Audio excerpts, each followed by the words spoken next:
once again, everyone. It's good to see you all. Now, I won't preface this that I'm trying something different with the title of this, and we'll see how this goes.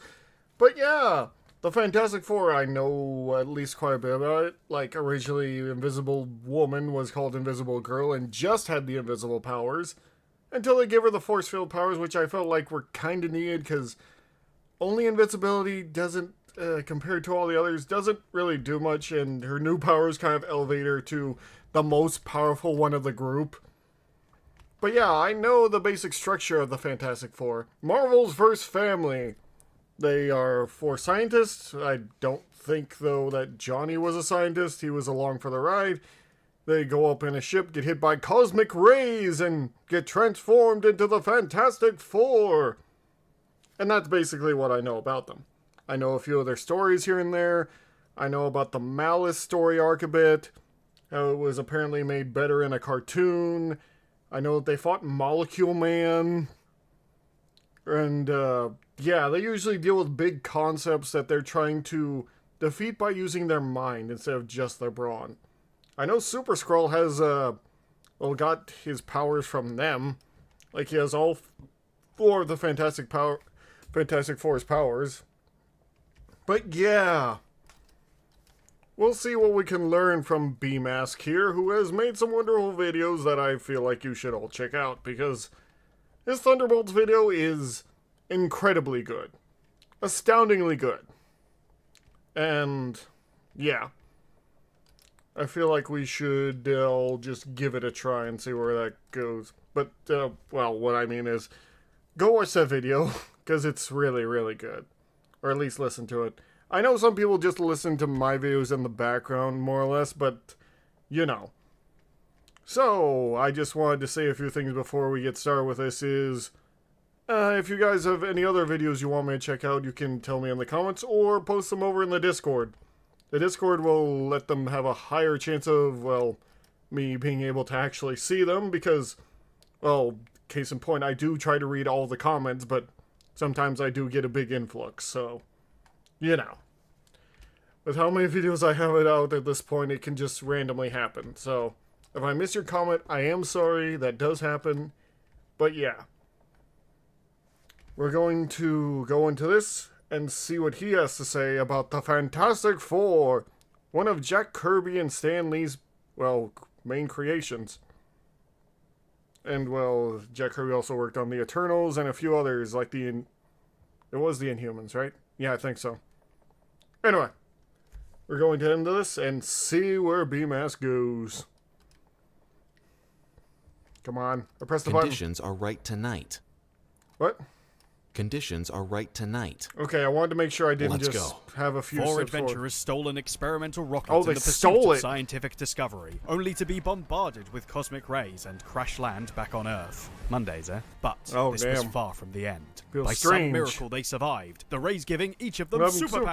superpowers. Reed Richards, able to stretch his body like elastic. Yep. Sue Storm, They granted were the power to turn invisible. Johnny Storm, her brother, could set himself Stuff on aflame fire. without harm. The Human Ben Torch. Grimm, given The super Thing. strength and a skin of rock. I always liked Ben Grimm.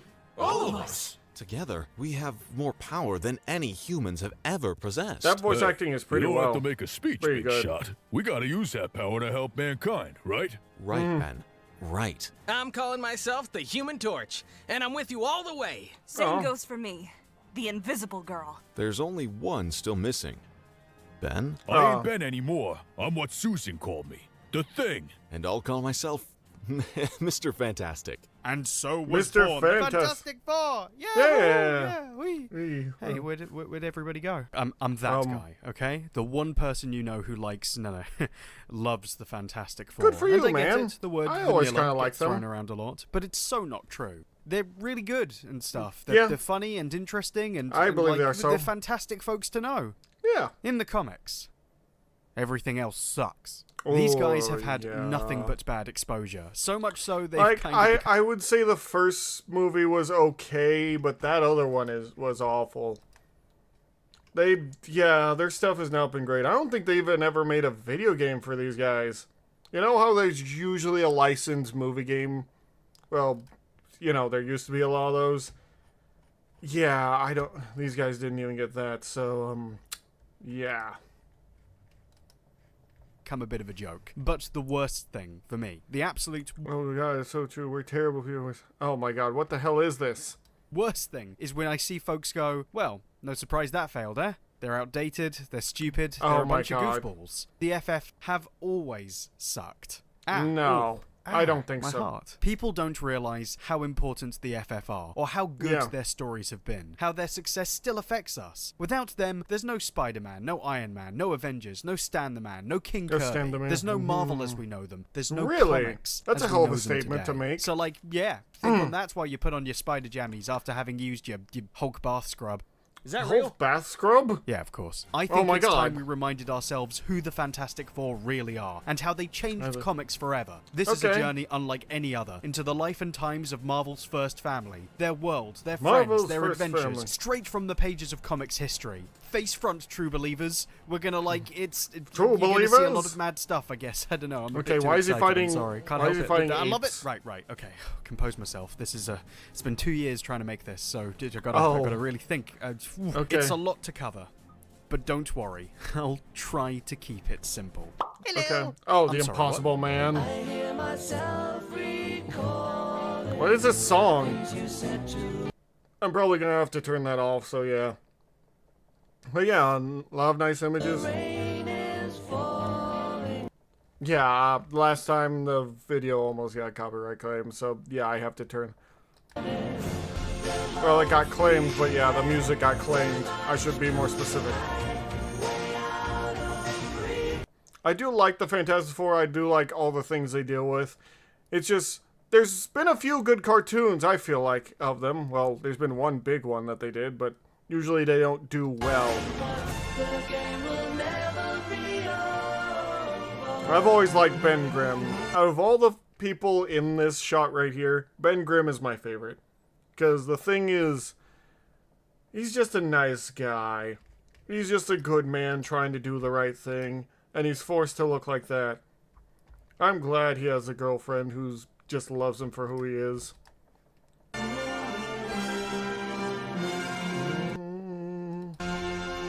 Fantastic Four!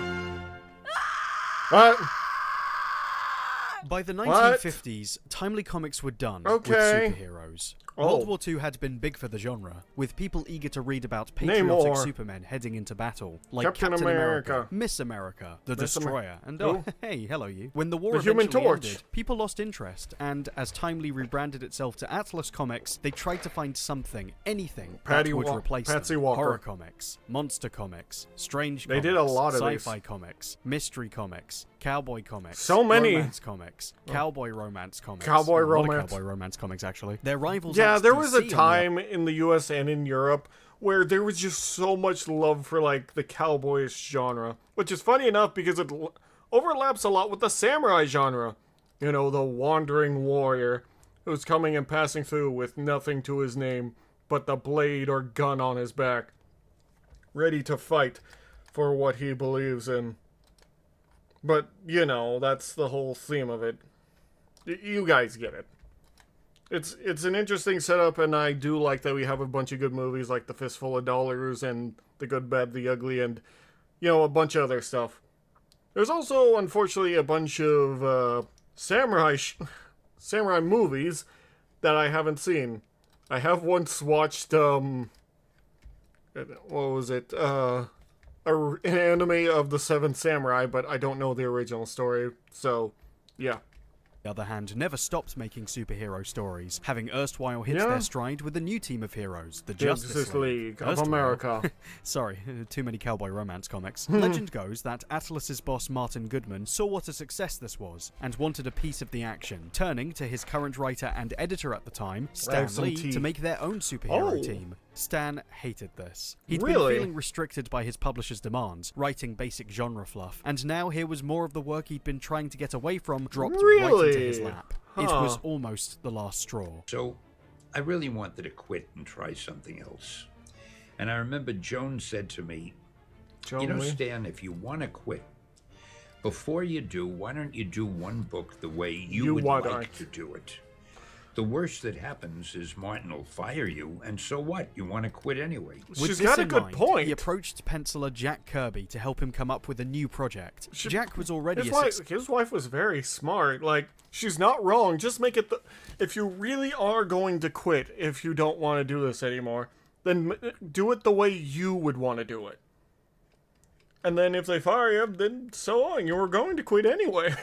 Like, yeah.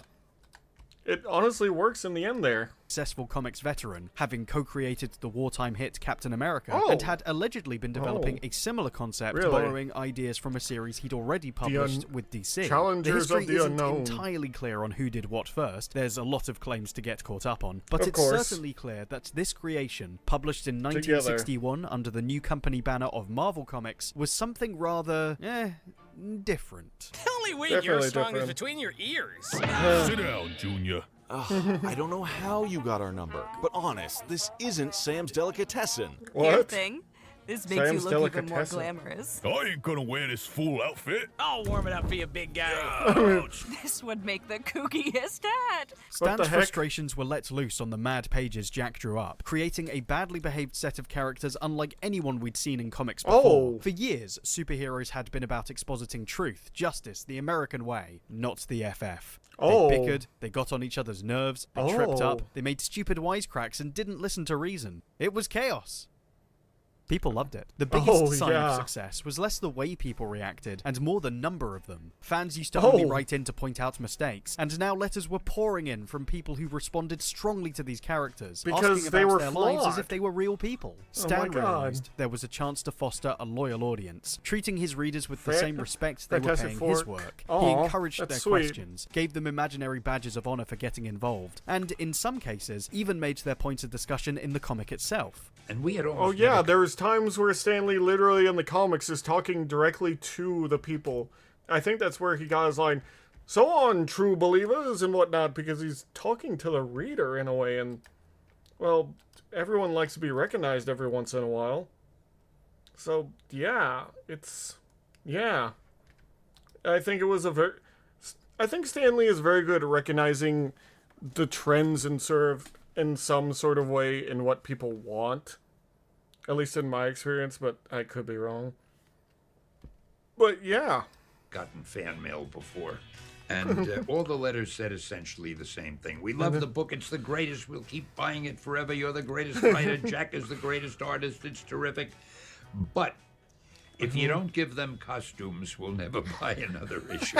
Kirby's art made a huge Yeah. splash with a new generation of kids in an emerging that's such a counterculture, kid and thing would to evolve do. into a bold, vibrant style that reshaped the view of comics in America, creating a host of new characters that True, populated the a thriving Inhuman, universe. Silver Surfer. The two men Is became that equally Black involved in the Panther? storytelling process, forming a new type of collaboration dubbed the Marvel Method, and cemented Oh, their places it in got its own comics name, history. too. These ideas were extremely refreshing at the time, no longer simply superhero stories, but reflections of us, the changing social landscape, and Mm-hmm. it even seemed to benefit from the non-superhero comics they'd been writing to that point. The Oh. Hulk was a Frankenstein Mr. Hyde mashup created by gamma radiation. True. Spider-Man was a radioactive teenager with girl troubles who told jokes. The That's X-Men true. were young kids, outcast and misjudged thanks to the mutations they were born with. Yeah, all Doctor these deal with Strange really took problems. way too many drugs. All that Oh, wait, genre that was a blend. thing? I don't remember that being a thing for Doctor Strange, but, yeah, they all feel like real people dealing with problems, just a bit more fantastical than what we usually deal with. That's what makes Marvel Comics usually work. At least in my opinion. They're different from the DC Comics in that amount, and they just work a different way, and if I'm being completely honest here. Marrying the mundane and, dare I say, the fantastic started because the FF did it first. They were a superpowered team, Steve. but they were dysfunctional, flawed, funny. Yeah. A group of people who were very close to one another. They were something They we were a all family. recognized. A family. Yeah. That's one word that you can always use to describe the Fantastic Four, and that is a family. There's no better word that I honestly think describes them. If you can think of one, you're glad to put it in the comments, but they've always been a family. They always try to look after each other, and sure, there's times where members get changed out or replaced, but they always seem to have that vibe, I feel. of they want to be a family. Which, I don't know, it's kind of nice. Superhero families weren't exactly a thing, at least I don't think back then. So yeah. Yeah, okay, I know. Oof, family. I do the voice Oof, because family. it sounds kind of bland, right? Well, it's actually important, because it's why yeah. they're so interestingly flawed. Connected as friends, by marriage or by blood, these guys have personal history, different to a lot of other superhero Yeah. teams who are often working together as a courtesy. The four, even before the accident, were connected. Their conversations make deeper cuts, good or bad, and True. that's useful, because it allows writers to reveal stuff about them that wouldn't come across in casual work-like banter. And we've suppose revealed so. a lot. Reed Richards! Mr. Fantastic. Meet Really Mr. fun. Fantastic. Wow. Yeah. He's the team leader, who makes all their gadgets, plans their missions, and Yep. has incredible stretching powers that can be put to use in all sorts of wacky ways. Or He's been- sometimes just look real gross. He's been doing it before Luffy has been. That's something I just wanted to say. I don't know why, but I do remember that people were like, oh, so he's like Luffy. I'm like, but technically it's the other way around, but people make points out from their own experiences. But yeah. Gross. He's a pragmatic man, a great friend, husband, father, and most notably, A Reed scientist. Richards is smart. Yep. Stupidly Very smart. We Yep. are, in effect, extending the chronostellar He is energy extremely generated by smart. our internal manifold around our ship. By cutting and pasting a swath of our time into another, we can travel Oh, to wow. a place where time is in such an inchoate state. I concluded What? that the best way to gather information from the Leviaverse was to bioengineer a self-sustaining dimensional problem that could cover ingested matter into fuel. And What? here, take a look at this computer-generated model of the molecular God. structure of the paper in these pamphlets. My team should have my anti-Galactus suit prepped. Anti-Galactus suit? I have a theory. Want to hear it again? No. It was magic. Magic, magic, magic. I don't believe in magic. Magic! That's the thing a lot of people leap on. The fact he comes across as a father-knows-best type, seen as an outdated holdover from the space age. It's true he can be controlling, or overcomplicate the simpler, more obvious answers. He has made huge errors of judgment that, well... Yeah, when he was a part of the Illuminati. I know this bit. Like, I don't know all of Marvel Comics, obviously, but I know the bit about the Illuminati and when he was in Civil War 2. Or in Civil War, sorry, I keep saying Civil War 2 because it was not great. So, yeah. The main idea that I wish they did better with Civil War is the idea of the other side not being the, yeah, we'll just do what they say and become cops sort of way. No, do the... This was done in a video game involving Civil War, which is Marvel Ultimate Alliance 2, and I've said this before, where the two opposing sides weren't, okay, now we gotta follow the law, or we're not signing up, we're not listening to this. One of the sides was, we're not listening to this, we're going to do something about this, and the other was, let's calm down, let's just wait for things to blow over, then we'll get the law repealed, and let's follow it for now. One was a gentler way of resistance, the other was a more direct way of resistance. Which, you know, I feel like is a better conflict than just, you know, we should let the heroes be cops. And be under the control of the United States government, which is, yeah. Anyway. It's not a good look. He can come across Yeah. as patronizing or dismissive, and maybe doesn't Yeah. always carry himself in the most personable manner. I mean, Most people don't know how to solve problems. They tend to be overly concerned with how difficult their choices are, or the complex nature of their specific predicament, or if they even have it within them to find a solution in a limited amount of time. Yeah. And while, for most people, these are valid concerns, they overshadow the reality of a single inherent truth. and that There's is, no problem that can't be solved. I know this. oh. The issue with all of this, though, is that none of it bothers to ask why Reed is this way. I almost lost all of you this year. I made some choices that directly led to the deaths of some of our friends, and almost tore this world to pieces. And for the life of me, I don't know where it went wrong. Yes, this has to be handled now. Reed's belief in truth is why he's so self-critical I see. and so driven to be correct. He knows every choice comes with unintended consequences. The last he time always he tries listened to to choose his the best ego one. and not the facts, his entire family was affected, and he is Oh. desperate not to let that happen again. Yeah, that makes total sense, where he's trying to listen to only the facts and not his own thoughts, because he's scared if he listens to his own impulsiveness, then his family, who they are now, will get hurt again, which is completely understandable, and yeah, I know that feeling.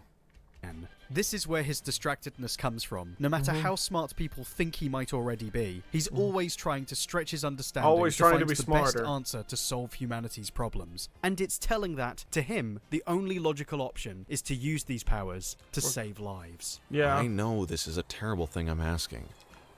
We've all had a taste of what it might have been like had we never become the Fantastic Four.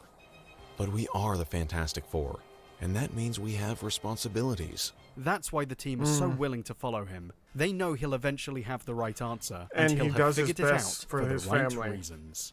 You Yeah. said you couldn't predict the actions of groups, only individuals. Right. Below a certain threshold, the acts of individuals, no matter how grand, cancel out. So, what's the number? How few people do you need before you can change the world? 4.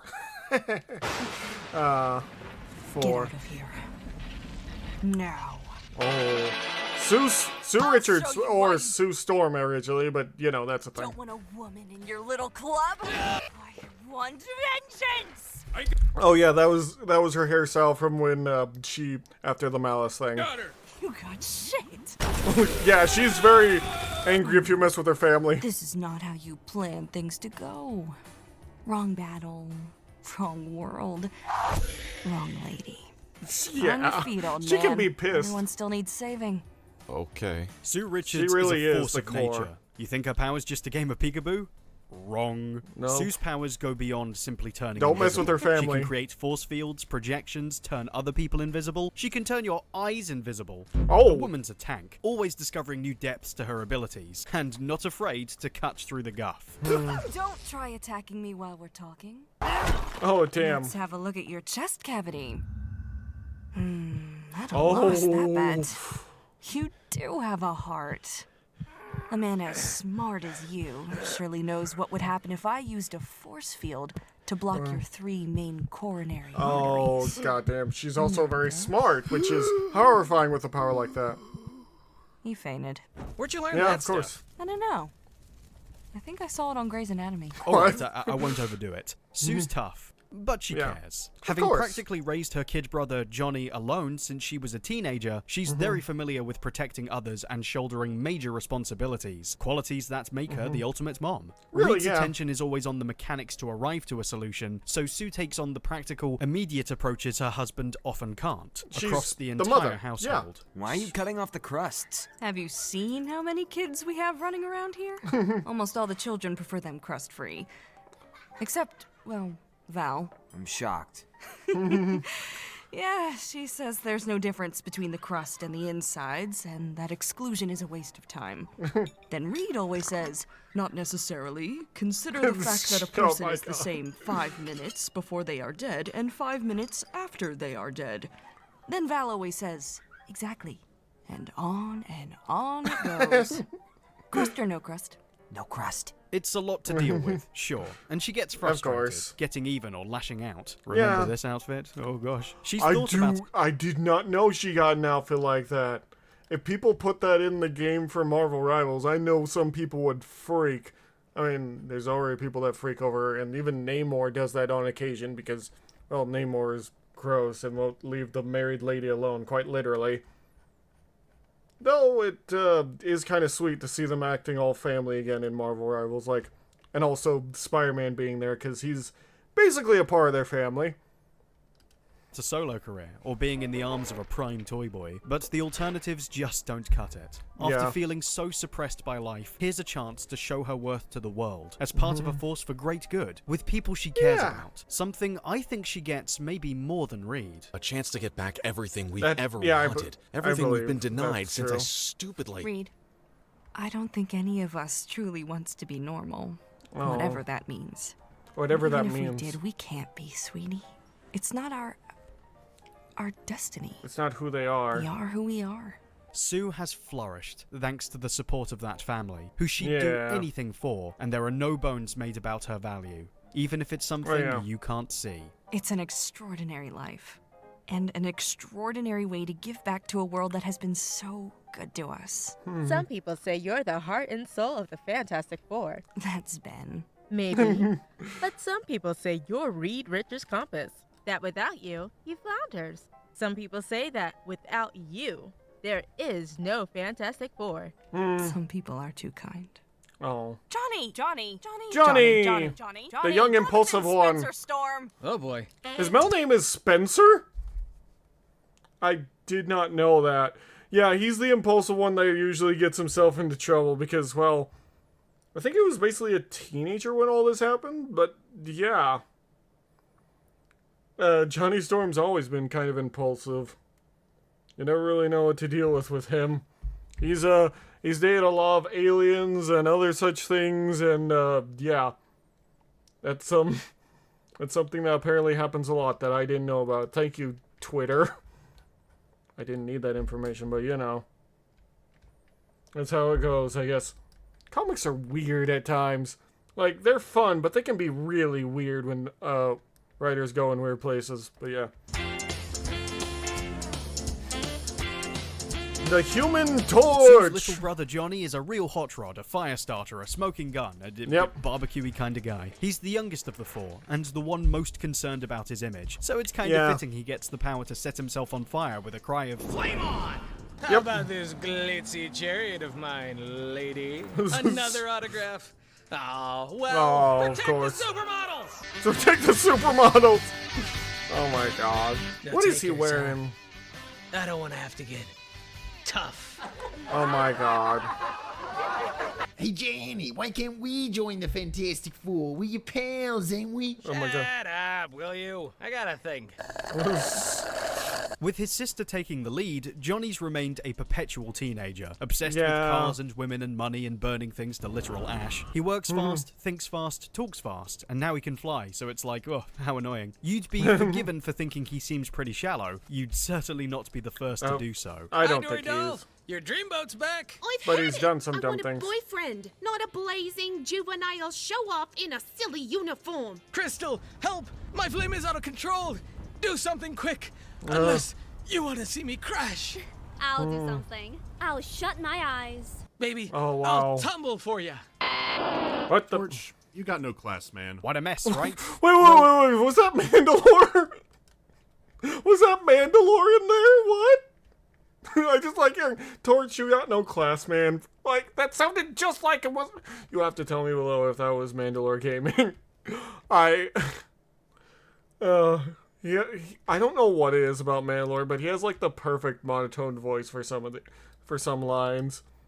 Like, if I wanted someone to play a monotone character ever, I would try to get him on board, because he's perfect for it. Like, absolutely perfect. I'm sorry, I didn't expect to hear him in here.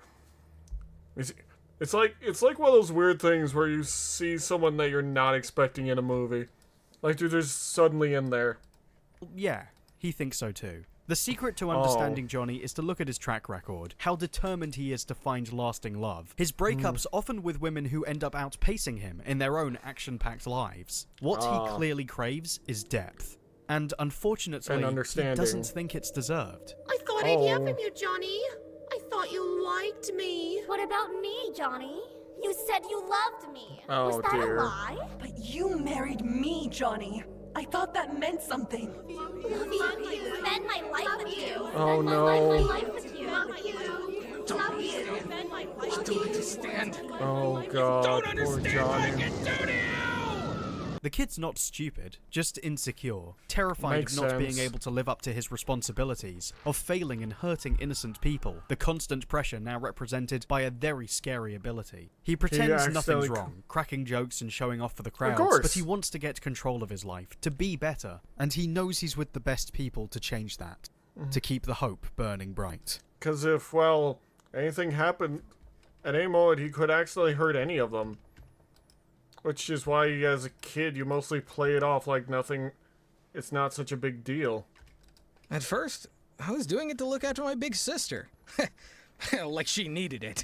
But later I started getting off on helping people. Don't get me wrong, the fame is nice, but mostly it's about doing good. As corny as that sounds. My sister, Ben, and especially Reed. I'd do anything for them. Oh, Johnny. I'd follow them into hell.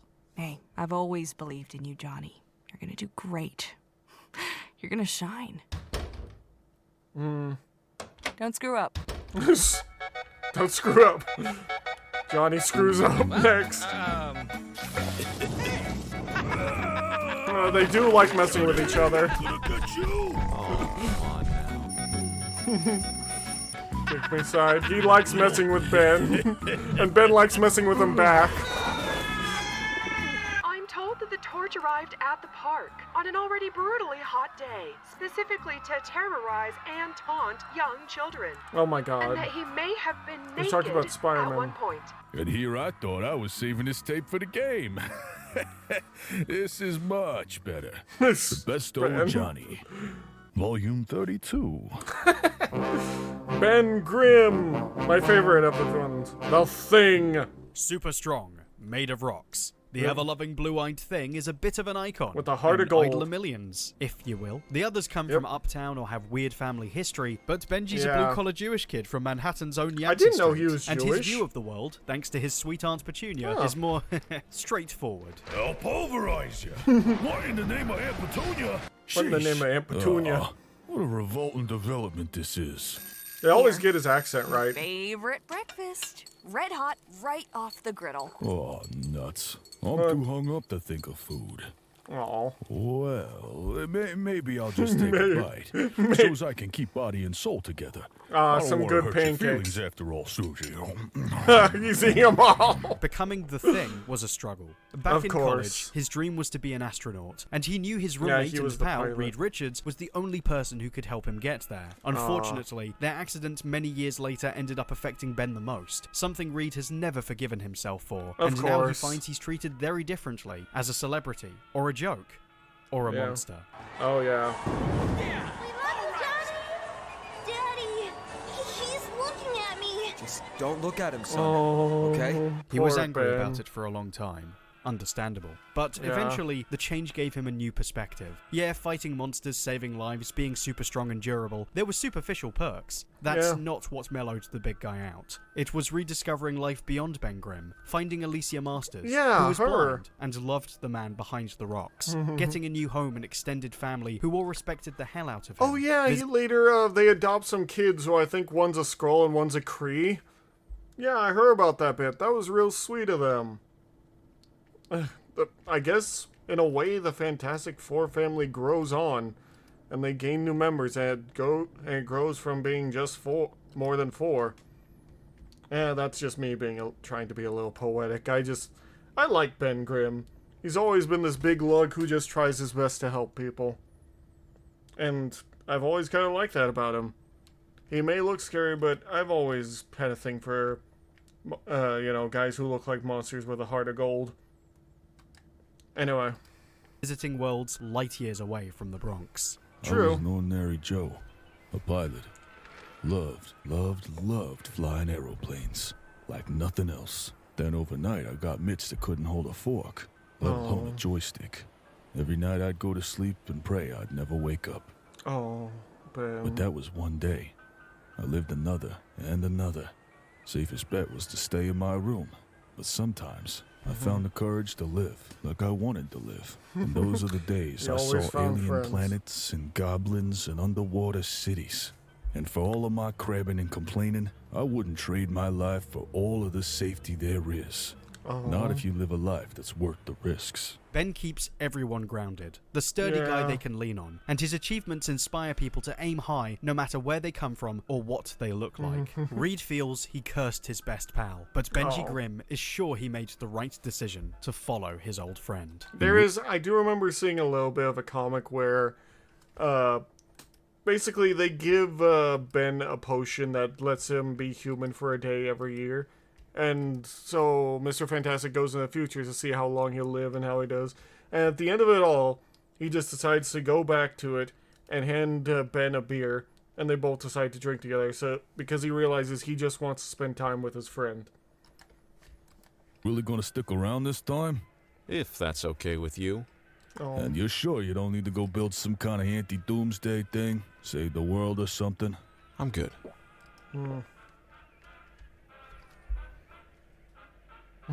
Yeah, I've missed you too, Stretch.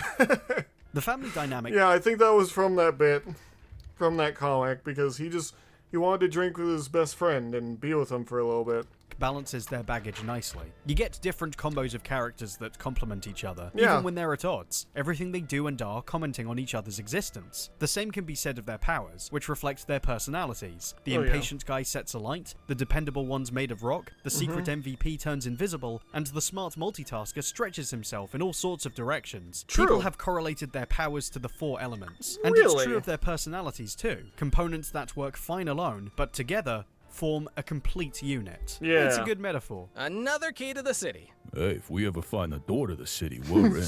And that's it, right? They didn't team up because they I had love that. superpowers. They did it on the back of a shared love of adventure, discovery, Yeah. answering important questions for the sake of bettering their fellow man and all that jazz. Fighting villains and wearing costumes was what came with the territory, but it's that naked love of adventure and each Yeah. other, the rough and tumble, raw personalities that come with, which makes them so much fun to be around. The FF are a family, and in Oh, many yeah. ways, that makes them perfect representatives of this rare opportunity to expand humanity's frontiers. True. Emissaries of the connections that make life so worth living. Mm-hmm. And to anyone who gets in their way, It's clobbering time! Yep, let me just, excuse me, yes, tick that box right there. I know what that is.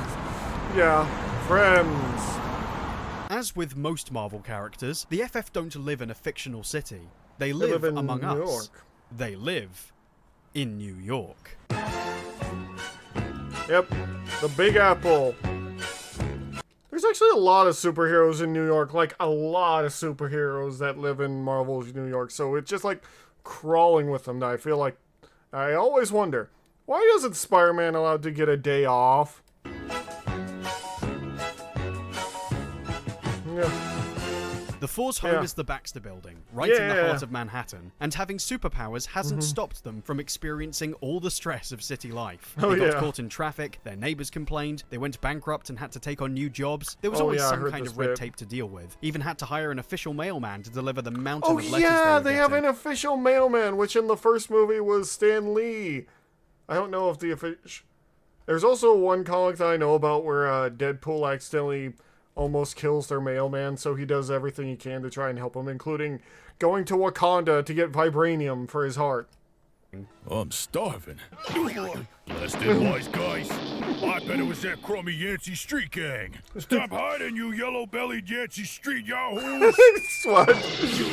Yeah, Benzol's neighborhood still gives them a hard time. Really? And they aren't alone. Not having secret identities and a high profile means they're open to be scrutinized That is by public true. gossip. Like any celebrity. It doesn't sound ideal, but the FF made this choice. They want to live normal, well, relatively normal lives, like anyone else, and share their experiences. It's all about building a community, an interest that propelled the scope of Marvel Comics. Other Alright. heroes hid behind secret identities or kept private The in a world X-Men where and being the, born with Iron abnormal Man. powers was treated with distrust and bigotry. Looking Oh, to yeah. resolve that, the Four tried to bridge the gap, making their home an open research center and museum for anyone to yeah. visit, funded by their own forgot line of about this. merchandise, including comics. How about that? Yeah, I Superheroes forgot and Marvel Comics is inside of Marvel Comics. It's weird, but it's true, and it's kind of cool in its own way, in some sort of weird meta way.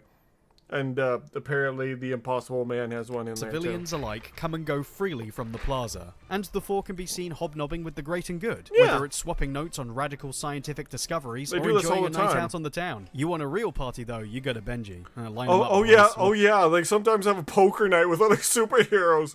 I forget that the thing does that.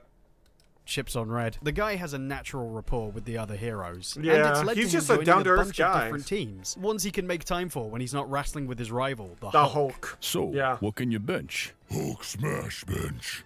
Kinda got a theme there, huh? Perhaps their most lasting relationship has been with another Spider-Man. friendly neighborhood local. Spidey met them at the start of his own superhero career, and in typical Parker fashion, Yeah. completely misunderstood what they were about. Oh I yeah. tried to join the team once, back when I was a kid. I broke into the Baxter Building and took them all on. Really showing them my stuff, you know? When they Oh, my finally God. caught me, I asked them how much they paid their members. I knew it. That cook's got rocks in his head. Afraid you made a mistake, Spider-Man.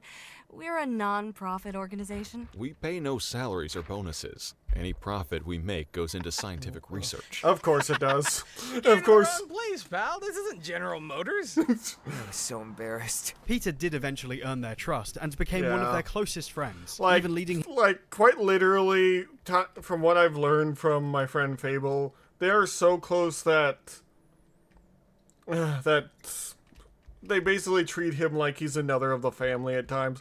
Like he's best friends with Johnny Storm, and I'm honestly glad because Peter needs a family to go to every once in a while. Because usually, unfortunately, like his family usually dies. Well, his normal one.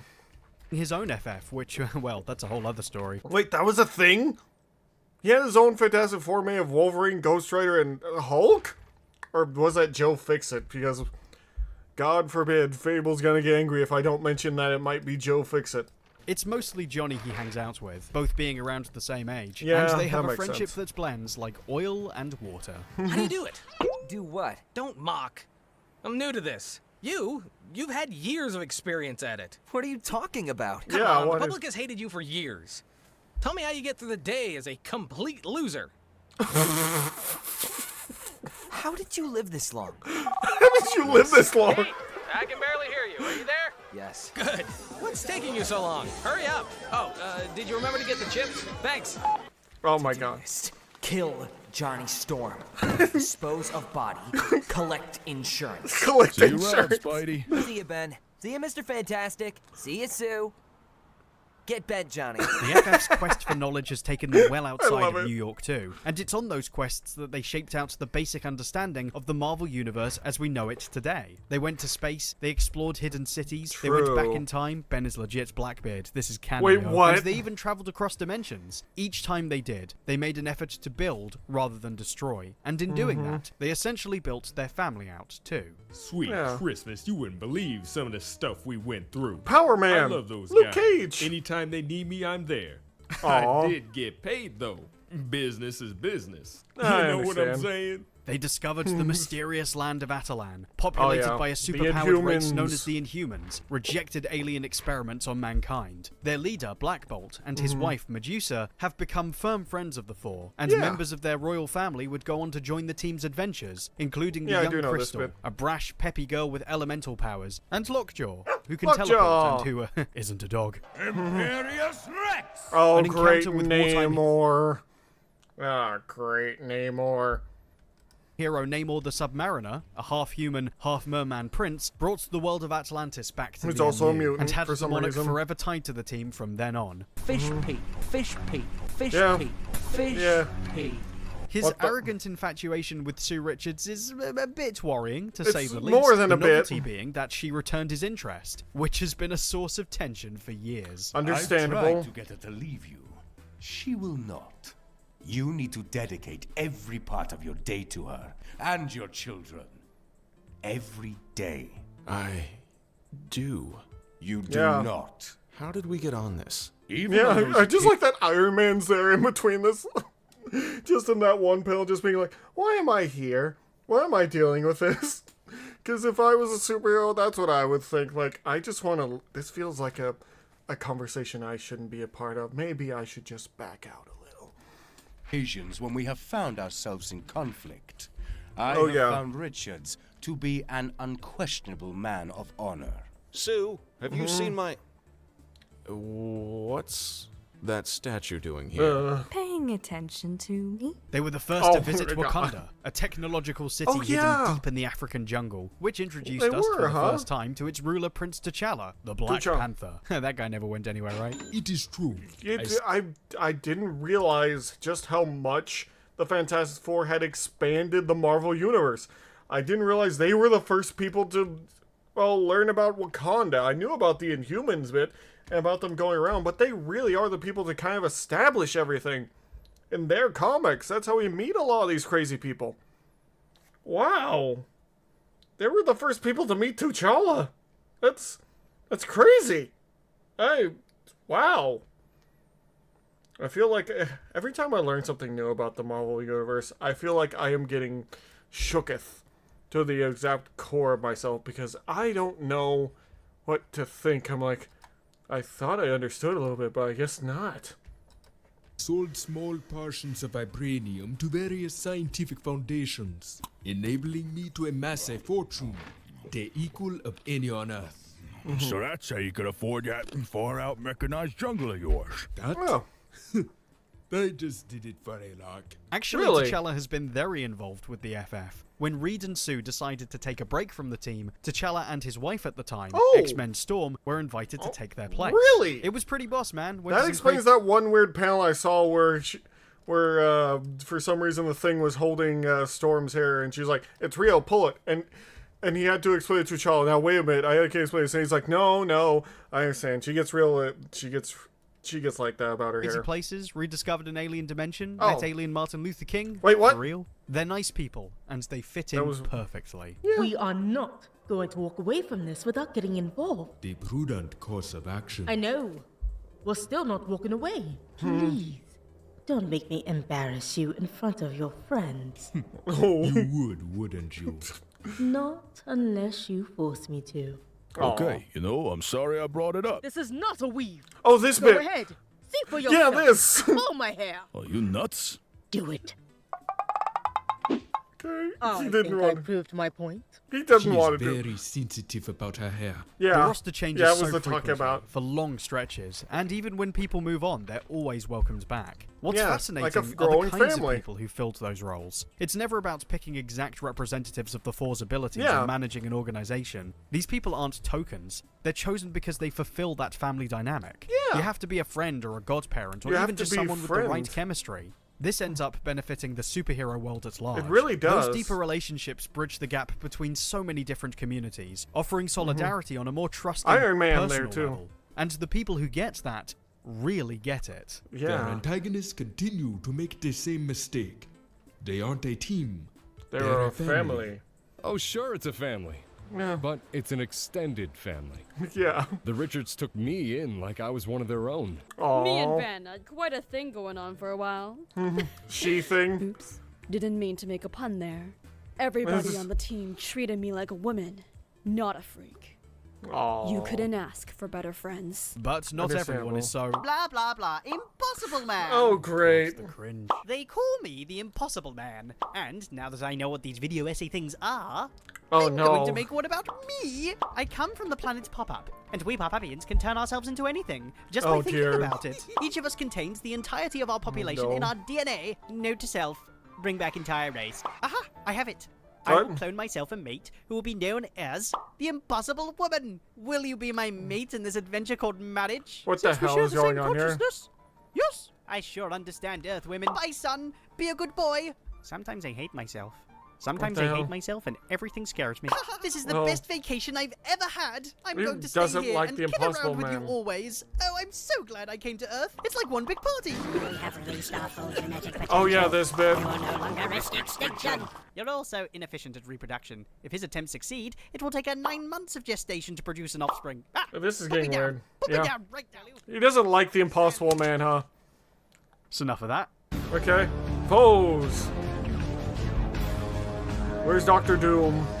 Not everyone is so nice. The Yeah. Four find themselves at odds with a bunch of madmen and Skrull. monsters, each itching to turn the world to their point Kree. of view. Alicia's King evil the stepfather, Conqueror. the sinister Oh. puppet master, or the Puppet mad master? thinker, an insane overthinking scientist, Master Oh. Alchemist Diablo, Never some heard of are him. poor wretches like the Molecule Man, who didn't want the powers they were given, while others Ah. like Ulysses Claw are pretty stoked about being a bad guy. I can tell that much. Or might check me, or made a pure sound, yeah? Sorry, not sorry. Their What? first adversary was the Mole Mole Man? a wretched professor rejected by society, who rules over monsters living underground. An example boy. of what the team could have become with a different attitude. Ah. There are those who are jealous of the Four, and it's Of led to a course. lot of pretenders over the years, desperate to recreate their success. The evil Russian Fantastic scientist Four. Ivan Kragoff, now the Red Ghost, tried to imitate Oh. their origin with a bunch of chimps. What? And it worked. I'll What? give him that. Same happened to the UFOs. The Well, they're actually Hulk UFOs? baddies, but they count. I don't give a fig. None are more Oh. desperate than Benchley Whitman, the Wizard. A villain Wizard? initially jealous of Johnny Storm's popularity, but who believes himself to be as smart as Reed. He went ahead and formed the Frightful Four, a Oh tribute yeah, band I with heard about this, but the Frightful Four, they even got Medusa involved in this. the revolving door policy on members.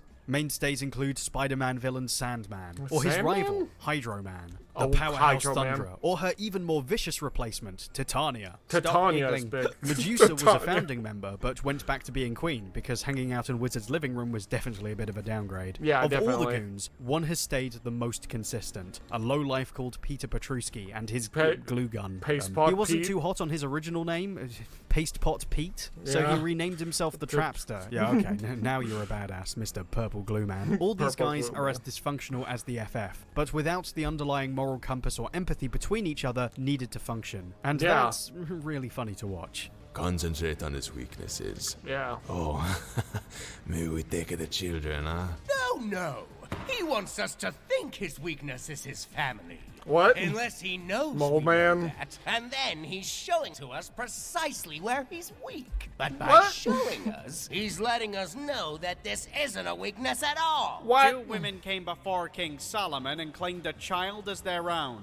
He proposed they cut the baby in half, giving one part to each mother. What? So, No, we're let's bringing do up that debate. Let's cut all the babies in half. What? The Four's space travels also drew on the unwanted attention What of was that? interdimensional and extraterrestrial beings Yeah, across that fits. space and time. Who's They that? found some creepy warlords living in a dimension called the Negative Zone, like Oh, Blastar, yeah. or more famously, the hive-minded insect Annihilus and his cosmic Annihilus? rod. They met an evil descendant of Reeds from the future, living as a Oh. pharaoh in the past, long before Stargate, who traveled to Oh, the present huh, and okay. ended up becoming one of the Avengers' Cain the major Conqueror. villains. Whole alien races stepped up to bat to mess with them, including the Shi'ar, Yeah. the Kree, those dodgy guys who made the Inhumans, but none Oh, are more them. memorable than the Them. Skrulls. Oh, we know the Oh, boy. Skrulls. These shape-shifting aliens come with the absolutely wonderful disposition of being constantly pissed off. On an attempt Oh. to conquer Earth, they were outsmarted by the FF and became obsessed with their defeat, sending dozens of henchmen Sounds out about to right. thwart them from then on, Usually even turning Super one of their Skrull. own men, Kalurt, into a Super Skrull, with the abilities of the entire team at his fingertips. Johnny married a Skrull once, a sleeper What? agent called Leah. She was pretending to be Alicia, it's a long story, and they turned out to be a cool person and stuff. Joined the Oh. team, laid an egg. See, the Laid an Skrulls are a egg? bit Wait, what? Is that how they reproduce? Also, yeah, the Skrull were the main thing behind that Secret War thing, which got adapted in apparently a show, which I still need to watch. I know I need to watch it. I've been putting it on my backlog for a while. I really, really do want to watch the show. I just haven't had the time to watch, Earth's Mightiest Heroes, The Avengers. It does look like a very fun show, but yeah. That's more on me than anything else. I will say this, the Skrulls have always tried to mess with them, and Super Skrull is, yeah, he's a thing. The Skrulls are also more or less just, I don't know what they were doing with them in the MCU, but it definitely didn't work out with whatever the hell they were doing. But yeah, I didn't know they've been around this long, but it makes sense. Still, they're one of the FF's main villains, which it's usually always Galactus is who I think of. It's Galactus and Doctor Doom are the two main villains I always think of with the Fantastic Four, which is understandable given, well, there are usually a lot of stories with them involved, so yeah.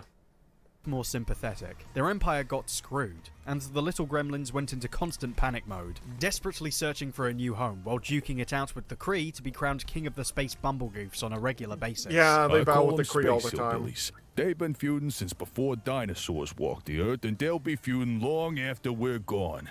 You'd think all those guys would be bad enough. But one day, Earth got itself into really big trouble. Galactus. Look up, there's human choice you're responsible for. Yep, Silver Surfer. The Herald of Galactus. My journey is ended. This planet shall sustain me until it has been drained of all elemental life. So Galactus. speaks Galactus. Behold, Galactus, Yeah. a terrifying cosmic deity who discovered Earth and decided it was It was lunch. not- The creature roams across the galaxy, powered by the energy of planets that he consumes in order to satisfy his endless hunger. You Sounds know, about right. duh. He seeks them Yeah. out with the guidance of a herald, a person of his choosing from any world, whom he grants special abilities to aid him in The his power quest. cosmic. And in this case, it was Norin Rad, an alien man from Zen-Lar, welcome to comics, folks, who agreed Zen-Lar. to become his herald, the Silver Surfer, in exchange for sparing his own planet. On their excursion to Earth, the Surfer, thanks to the Four and a long talk with Alicia, realized Earth life held great value, as much as his home, and fought back against his creator, saving us, but effectively leaving him without a purpose. This became a large part of his appeal, a character who is less about also got his combat own show. and more about discovery. I was born to soar, to ride the currents of space. Though the pathways to the stars are now denied me, my place is still in the skies above. Why were you two fighting? Well, I said that the Kirby Silver Surfer was the only real Silver Surfer, and that the Mobius Silver Surfer was shit. Do you understand? Yes, sir. You have to set an example even in the face of stupidity.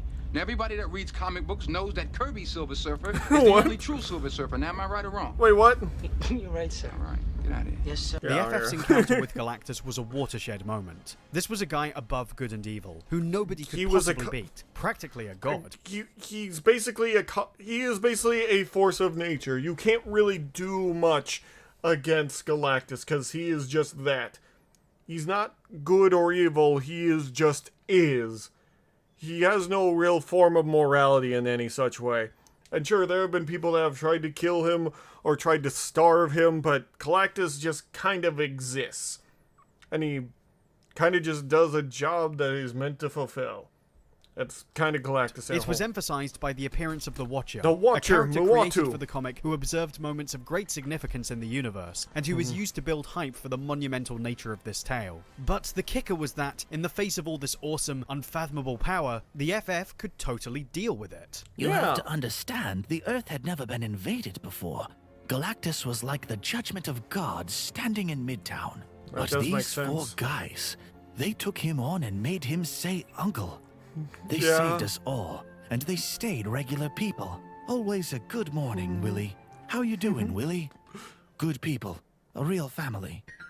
I think that's everyone. Terax, Abraxas, the Enclave, Overmind, Nicholas Scratch, Aisha, Texas Twister. You know, we missing Texas- anyone important? You know exactly who. No? I don't think so. Doom. Yeah, I bet you were wondering when I get to him. Yeah. The FF's greatest foe, Marvel's poster villain, the Big Boy. True. Doctor Doom is considered one of comics' most iconic bad guys. Oh, yeah. Not just for Marvel, but for all time. He's not oblivious to his incredibly on-the-nose name. Oh, yeah, I think Victor Doom Von embraced it Doom. as a way of accepting that maybe life would never turn out the way he wanted. Victor Von Doom, the hyper-intelligent son of gypsies persecuted by the corrupt government of his home country, Yeah, Latveria. And His now he remarkable rules it. inventions used in acts of revolution caught the attention of the American military, who helped send him to the States to fund a world-class education, didn't know returning that bit. years later to overthrow the corrupt regime and become king. Doom has actually been shown to be a prolific leader, admired Yeah. by his people, and a They key actually part love of him. political discussions worldwide, despite rumors that he wishes to, quote, rule the The world. I world. mean, come on. Stan Lee wanted to push a villain who wasn't affected by the law, his title as monarch bestowing him with diplomatic immunity, backed Yeah. up by all the necessary paperwork, in case you're wondering. Leave Of course. my castle immediately, after we fixed your little red wagon. No, Mr. Grimm. You will do as Dr. Doom says. I Who have is just this? concluded a non-aggression agreement with Latveria to Oh, maintain our national security and world peace. Oh, you no. silly Billy. He's got Silly something Billy. over Reed Richards, too. Doom believes in magic, a practice he'd been Yeah. studying alongside science for years, which has made him an Uses invaluable ally both. to some powerful key figures. Could be a cool guy, could be a hero, but he has a fatal flaw. His ego. Yep. What of the evil mutant Magneto, Master? I have read that his power rivals even yours. He hate the idea of that. No one rivals Doom. No one. Doom is supreme. There is Yeah. no power on Earth, no intellect in all creation to equal mine. Doom's course. mother, who was well into occult practices, was allegedly taken by the demon Mephisto, and Victor had planned, while at college, to create a machine to try the impossible, to reach the afterlife through science and save her soul. Reed Richards, a fellow classmate, was skeptical this was a good idea, pointing out flaws in the Latverian's calculations. Victor dismissed him entirely, of course, only for it to explode in his face. Ugly. My face is horrible. This is I will say, who's ever doing the voice for Doom is doing an amazing job. Like, he really does bring out the full Doomness. A guy who does not believe he cannot do wrong, because he is Victor Von Doom, and Doom is not allowed to ever fail. Not even to someone like Reed Richards, because he could never fail. I want to point this out, that in the game, the Marvel Ultimate Alliance, the main leader of the Masters of Evil is Doom. And his plan pretty much succeeds, if not for the heroes stopping him at the 11th hour. Well, after the 11th hour, I should say, because he does gain ultimate power. And, you know, defeating him, which Doom still is angry about and gets locked away by Odin. But, yeah, it's something else. Eyes must gaze upon it. The extent of the damage was actually minimal, yeah. But this imperfection, amplified by the realization that Reed had proven himself to be smarter, that Victor was no longer special, was all he needed to immediately renounce everything good he could become. From then on, his life would be colored by one word. Doom! Yeah, he put that on. Oh, it's scalding hot. This self-destructiveness is why he's a villain rather than a hero, and why he feels the need to oppose Reed's family at every turn. While the four share new technology freely from their open home, Doom offers table scraps to his people from a well-guarded castle. Yeah. While the four encourage an open community, Doom enforces a regime that keeps his people in line. And while the four enjoy the company of their family, Doom, outside of a myriad of servants and robots, all reflections of his own image, lives alone. He has become more and more fragile as the decades roll by, now unreachable from his emotionless mask of iron. Doom needs no one. It's his vulnerability that's always been most interesting. He won't ever admit it. Whatever, but that's not enough. What makes him so impressive is what makes him so tragic. Here, let me show you a thing. In a story called Secret Wars, several heroes and villains were placed on an alien planet and forced to fight each other by an almighty cosmic entity known as the Beyonder. Doom was the only one who sidestepped the issue, instead plotting to steal the entity's power for himself. And no matter what the Beyonder threw at him, he would not back down. Look at this. Doom, screaming in defiance at a godlike being, no doubts in his face. But beneath his armor, torn threads reveal his battered, mortal body. Doom fooled the world into thinking he was more than a man, because he himself believes it. It's that defiance in the face of reality, he is just and a the man. people who know better, that makes Doom someone we, in some small way, can kind of admire. But it's the four that define the truth. A lot of people have tried to act like Doom works without the FF's existence, but it doesn't fly. It is precisely because Reed exists that Victor chooses to be Doom. Two men so alike, yet trying so hard to oppose each other's principles, with Victor determined to prove at any cost that not everybody has to live like Reed. Richards is a dolt. His reckless adventuring and constant interference in my and many other countries' internal affairs has destabilized the political balance of the entire world. Oh, really, The day Doom? will come when that world will beg me to contain Richards' evil for them. Evil? Perhaps I will answer that call. Perhaps. Until that day, ask yourself why Richards has failed to cure the pathetic condition of his best friend Ben Grimm.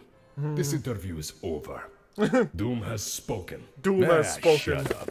Their enemies always stay the same, unwilling to accept their flaws can be dealt with. And the FF, since the beginning, have been open to change, and how the future of their team, and indeed their family, can evolve. Starting with their the own kids. children. The Future Franklin Foundation. Richards appears to be a normal little boy, and in spite of being surrounded by so much intense genius, he's never stopped being that way. Which he is makes up nice. for this in his extreme untapped potential, having been born with metahuman abilities that, well, where do you want me to start? He brings a healthy dose of innocence to the team, the only one who doesn't have some kind of pre-existing notion of a normal life, and who solves problems at face value. That colors a lot of the stuff he does with those phenomenal cosmic powers. Entire series have been born on the back of that. But that innocence probably makes him right to be the protector of the Marvel Universe itself. Maybe so. No pressure, mate. I got stuck in hell for like ever, and there were monsters, and I was pretty sure they were going to eat me, but I got out. Franklin. Then my mom caught on fire, and my dad took over the whole country, and the government took away all my dad's money, and Galactus threw Mom and Dad off the roof, and said he's gonna kill, like, all of us. Oh my god. Oh, kids. They just say the darndest things. Valeria Richards' history is a little more complex. Yeah. Sue had years ago. We've learned a lot about Valeria Richards in the time. But yeah, Doom will never admit his own weakness for certain characters. He will show it, but he will never ever admit any sort of weakness, which is one of his biggest flaws. That he can never admit when he's wrong. He just believes that he is larger than life, that he can never be wrong, that Doom can never fail because he is Victor Von Doom. Which he very much embraces that. But Valeria's history, as we've done a video, reacted to a video on her history, and it's very weird. How she came about is, yeah, it's all very weird. But, you know, it's the Fantastic Four. They're used to dealing with very weird stuff. Just not to the point of that, but, yeah, he'll probably explain it more. Miscarried a second child. Franklin was hurt by the idea of losing a sibling he never knew, so his reality-altering powers took the potential baby away to be born in another universe, where Reed had died and Sue had the child by a reformed Doctor Doom. Oh dear. This was the fully grown teenager that then arrived in our universe as Marvel Girl. You creeps think you're tough? Trust me, you don't know the meaning of those words. I'm just the person to teach it to you. Who wants the first lesson?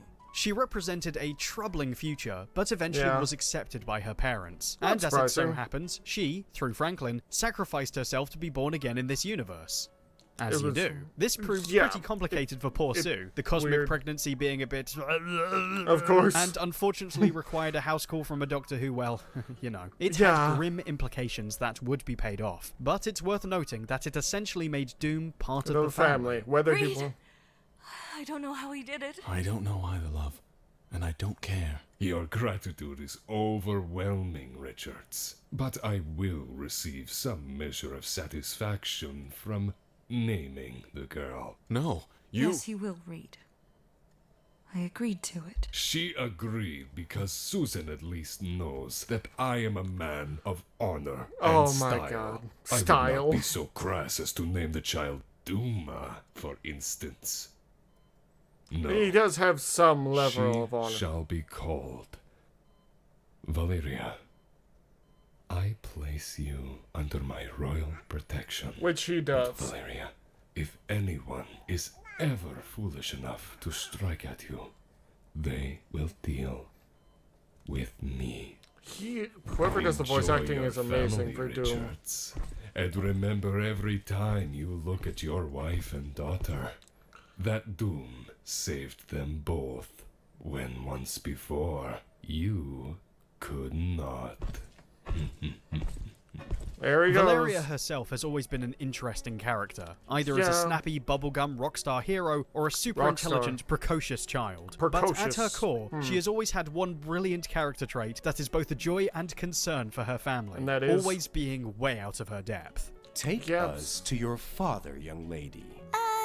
No, I can't do that. Excuse me? So sorry, but it says right here in the papers we were served. Blah, blah, blah, meeting with a representative of Norman Osborn and blah, singular one. He wrote the rules, mister. Don't you think you ought to play by them? Venom. So gross. Perhaps she gets that from Doom, who continued to play a vital role in her development, now connected to the team as an unwanted uncle. This expanded family hasn't ever stopped growing. In fact, it became a new mission of the FF to take not only their children, but the best and brightest, including some former enemies, and give them another chance as part of a later development they dubbed the Future Foundation. This was absolutely the step in the right direction the team needed, and I think it's a great representation of their constant attempts to think ahead and provide for the future rather than ruminate on the past. That said, I think it's in looking at their past that we see how this desire to constantly move forward has always been there. We've run the basic encyclopedia of their world and all the people in it. You get the idea. So now it's time to look at the best adventures they've been on and the stories that define them. Okay. 4 of their best runs. Of course. I haven't got the trappings of a circus, but there in my mind is a very active and bright and Jack colorful Kirby? place that's as good as any circus that I've ever seen. And I live with that, and I enjoy it immensely. Wow. Stan Lee and Jack Kirby. DC Winston. Cool. It went on for that long, and one lost We've covered issue? some of this, but it's worth expanding on how special the original run of the FF was. It's Okay. also nuts. Stan Lee Of had a course. few qualities that coloured his early books. His characters were not born role models. They were often highly abrasive and self-defeating, with major human problems. This was so he could put them in situations relatable to his readers, and the Fantastic Four were the first clear example of that concept. Alright. The reason it was so groundbreaking is the reason some of it might grate on people now. Characters who bicker and fall apart at the drop of a hat in the first handful of issues maybe makes them seem irritating. Thanks for the ride, Frogface. Let's see how long you can dodge this, you blast-a-brain brat. You still haven't told me how you like my hair. It'll look great when you're out flying on your broomstick. Eyes are to be kissed and not heard. Yeah, okay. What? Some ups and downs. But Yeah. that was the point. This was a level of frank naturalism that didn't exist in comics then. People giving little asides and jabs and inserting their opinions wherever possible. Spending panels hanging around the house and getting up to normal stuff between adventures felt way more real. Then there were the True. adventures themselves, bouncing the team from one insane madcap scenario to the next. No wonder this was such a riot in the 60s. It also ends Understandable. up being a great investment to make in the long term as the concept morphs bit by bit every issue. The characters gain costumes, meet new friends and foes, reveal secrets about themselves, and it becomes obvious at a certain point that the readership is growing. Stan begins taking things more seriously, the characters becoming more empathetic, more self-aware, and More- even funnier than before. Mostly Ben. You're just Mostly being Ben. obdurate. Hey, my religion's got nothing to do with it. What? I love you, Ben.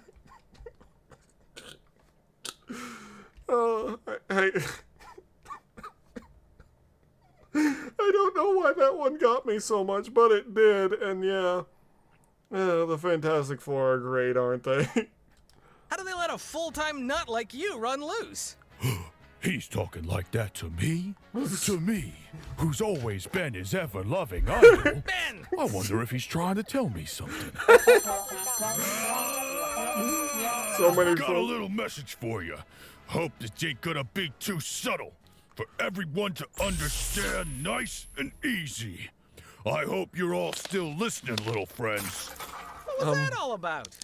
Wrong number. With the ground rules of the family firmly in place, Stan was always looking to find a new way for their dynamic to drive the story, poking fun at the cliches of the genre or family life, doing dramatic stuff we didn't expect, and messing with the status quo as often as possible. They broke a lot of rules this way. Fantastic see. Four's huge crossover with the rest of the Marvel Universe was a big event, but was less shocking than the fact that Reed and Sue were actually, officially, going to get married. Nice. Oh, they even had it on screen and everything. Hey, Stark. Say, I thought they only wore them hats in cartoons where kids toss snowballs at rich geezers. I thought I'd get it out the mothballs for this occasion. Wow. You sure didn't find her in no pile of mothballs, chum. Jesus Christ, Benjamin. And boy, Jesus you Christ, can see how Ben. this was That was Mandalore. It really was. And he had him talk like this. It really was. What is he doing in this video? Well, you didn't get it. Jesus Christ, Benjamin. I don't know what he's doing in here, but I want to know. I'm sorry. I'm laughing too much. I got a big smile on my face right now. This is great. So this voice acting is absolutely stupendous. the comic where Kirby earned his rep. What I love about Jack is the carefree energy in his work. You never get the same expression or idea twice. Everything is a crazy doodle of something super specific he wanted to get down. Controlled chaos. Each drawing's a gem. It's hilarious.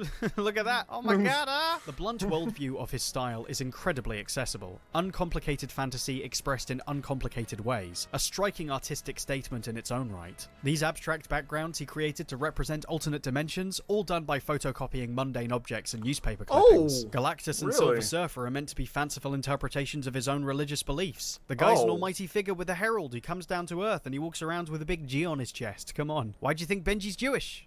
Mazel tov. That makes it even more impressive as his style strides towards what we're more familiar with in the latter half of the run. The bolder, resonant look that would go on to benefit his work elsewhere without losing the sense of humor he started with. That's all Stan had to say to Jack. Jack, show the thing holding up an old apartment building in New York and have the people cheering him on. And to knock himself out like that with a page like that, he could have done 100 different ways, a lot simpler, you know? Yeah. But that's great.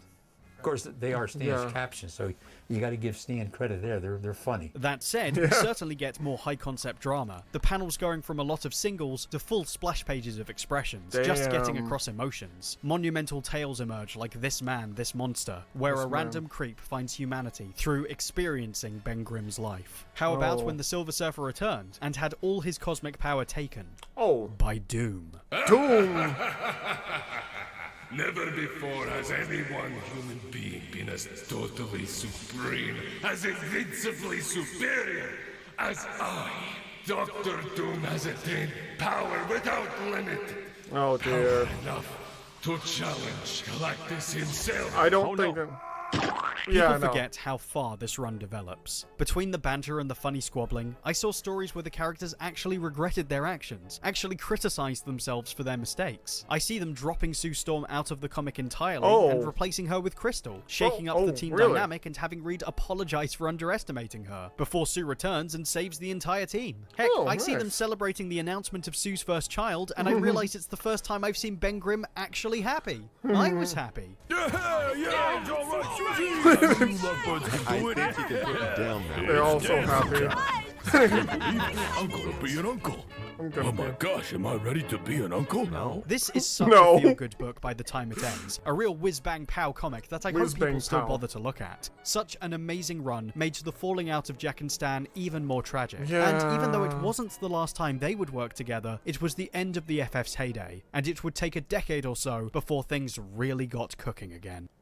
Okay, what's the next one? John Byrne? John Byrne is a legend in a lot of ways, not only because he both wrote and drew his own stories. People talk a lot about what he did with the characters and how far he took them, but not enough is said for how he pushed the format of comics too. Before Byrne, everybody was trying to, understandably, recreate Jack's style, and what made Byrne a breath of fresh air was that he tried to establish his own style while being true to the spirit of the franchise. The FF were going on weird... It's important to try your own style, but also be... If you're working on something that's not wholly originally yours, try to keep the spirit of it at the very least. Yeah, he's right about that. It's definitely something that needs to be hold on to when dealing with comics, at the very least. But yeah. Anyway.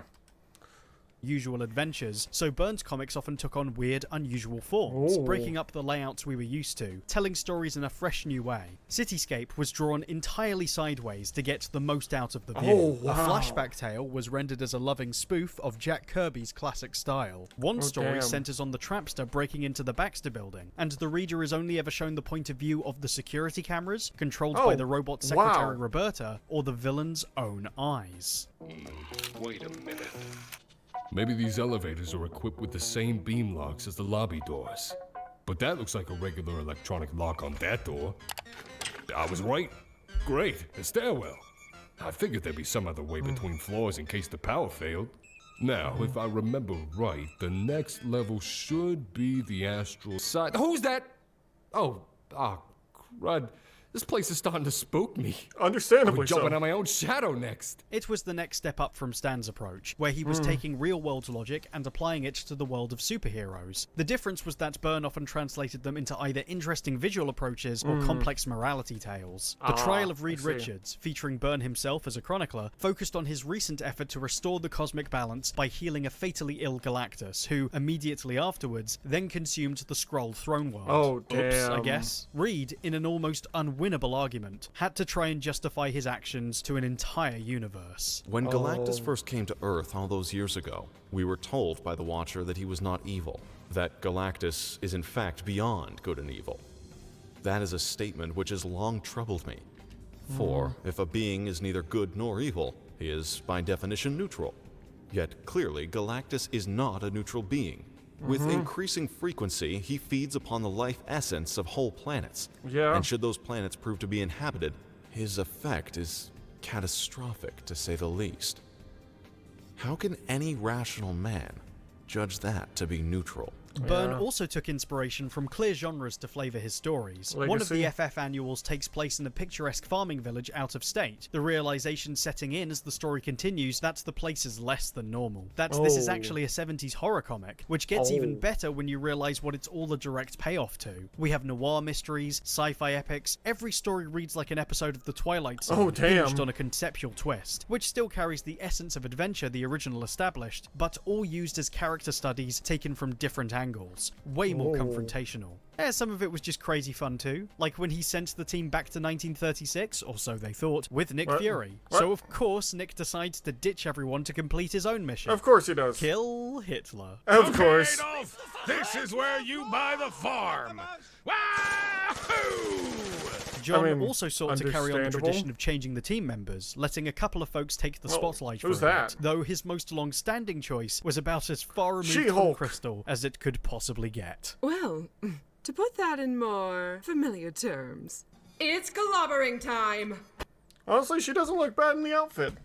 And yeah, this was, so I'm guessing he's the one that did the Malice arc then. Okay. Interesting. Yeah. So, he definitely has an interesting art style that I really like. It's also very defined and more human, but also still very comic-y and campy in that amount. But, you know, you can still obviously deal with real things. But, yeah. Sorry, I just saw a comment that I felt like I should answer, but then immediately didn't. I'll answer that comment later. Sorry. Anyway, moving on. Oh, let me soothe your tortured brow. Soothed a little too hard, huh?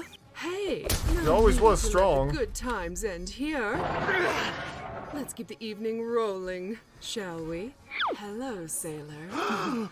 New in town? Replacing Ben, She-Hulk finally got a chance to shine under Byrne as a sassy, confident, playful character, and as an outsider to the fore, someone who was, underneath it all, terrified of being rejected. You could see the path early on Byrne would end up taking with his own She-Hulk series, becoming the most recognized version of her for years to come, and we gotta thank the Four for that. Lovely people. Nice. We went to other dimensions, other planets. Even as an Avenger, I've never had the chance to see so much of the universe. It was obvious Byrne was looking to give new life to the female teammates. Yeah. Sue Richards was, through him, depicted as a maturing mother, and she was now more vocal about her problems and the team's issues. Eventually, this was brought to bear when the emotionally manipulative creature Psycho Man decided to make her the focus of his latest experiments. Malice. It brought out a lot of unspoken tensions between the family, revealing many of their inner demons, and the resulting story is considered by many to be a defining moment for Sue Storm. The Psycho Man did more than twist my emotions. He forced me to look into the deepest corners of my soul. Forced me to confront who I am, what I've become. When we rocketed into the cosmic ray belt, when we gained our superpowers, we lost something. An innocence. Yeah, I suppose so. Childlike naivete. For a long time, I've tried to go on as if we're still the same people we used to be. As if I was still the same. But I'm not. Not after all that's happened to us. That's why. Not after what Psycho Man did to me. There is no invisible girl anymore, Reed. So now... She died when the Psycho Man twisted her soul. So now From now on, I am the Invisible Woman. This was the last of the greatness, unfortunately. Byrne's Fantastic Oh. Four run may have ended abruptly, but I encourage you to damn. read this if you want a masterclass in the Oh, I art like of their making outfits here. comics. Some of it, well, makes Watchmen look like Garfield. Really? Also, that's Ratchet and Clank music. I immediately clocked that in because a lot of it is exploration and exploring and getting new gadgets to mess around with, which I guess is kind of fitting for the Fantastic Four, but yeah. I didn't know it ended abruptly. That's kind of sad. Huh. But, well, yeah, I hope their run is doing well nowadays, at the very least. But yeah, I do know quite a bit about that because I did watch a video a long time ago about, well, what exactly the Malice outfit from Marvel Rivals was based off of, which the original Malice outfit is a lot more revealing. Like, incredibly so. Like, she looks like a full-on dominatrix, and I don't know if that's the point of it, but the artist definitely... I'm not sure if he did that on purpose or he was just following what the writer wanted him to write, but it definitely has a look to it. Not one I'm interested in, but some people probably are. Anyway. Yeah, this is Ratchet and Clank 1 music. This is Metropolis music, I remember specifically. Mark Waid's pitch was to go back to basics. After years of FF adventures with so many new plot intricacies and characters to keep up with, he wanted to pare it back to the main four, and re-examine what made them tick for a modern audience. A lot of this is achieved thanks to the art of the late great Mike Waringo. His approach was to keep the fun and carefree spirit of the original, but now with a softer, rounder style, like the computer-generated cartoons a really good art that style. at the time were starting to become popular, to make them appealing to a new generation of readers. Having grown up with this run, sure worked for me. Waid challenged his characters emotionally, putting them somewhere out of their comfort zone and letting the sparks fly. Nobody was safe from this. My personal favourite is probably Mark's take on Galactus. The guy has decided Sue Storm should be his next herald, and, long story short, Reed invents a device that swaps her powers with Johnny so Galactus can't find her. But this, as usual, is not enough. Of course. So now Johnny's So the if herald of Galactus Galactus. wants Sue, and now I'm Sue. Yeah. This bites. Now the story is something else completely. Galactus yeah. heightens the invisibility power to cosmic levels, which means it doesn't just make things literally invisible, it can make the invisible visible again. It makes everything visible. Oh, that's horrifying. The loudness. It was the presence of the bug people that overwhelmed me. Like I had super hearing for a second, but not really, because it wasn't so much a sound as a sensation. And hang on, I finally get it. Oh, dude, hats off to the Power Cosmic thing. It finally sank in what that's all about. You needed someone to recognize the invisible, so you've got me doing that on the ultimate level. It's like cosmic sight, kind of. The unseen, the unnoticed. Stuff that's hidden in any sense of the word. It just sort of So it can all be revealed appears to to him. me. I've now seen you for everything you truly are. And everything you ever were. We have to talk, Galactus. Or should I say, Galen? Galen. Who we used to be. It's genius. You take the most immature character, the one who's the most irresponsible and shallow, and you give him the ability to perceive beyond a book's cover. Yeah. Johnny, what's wrong, Johnny? Johnny? Johnny. What? Oh, he sees all of them. For even more than they could ever know.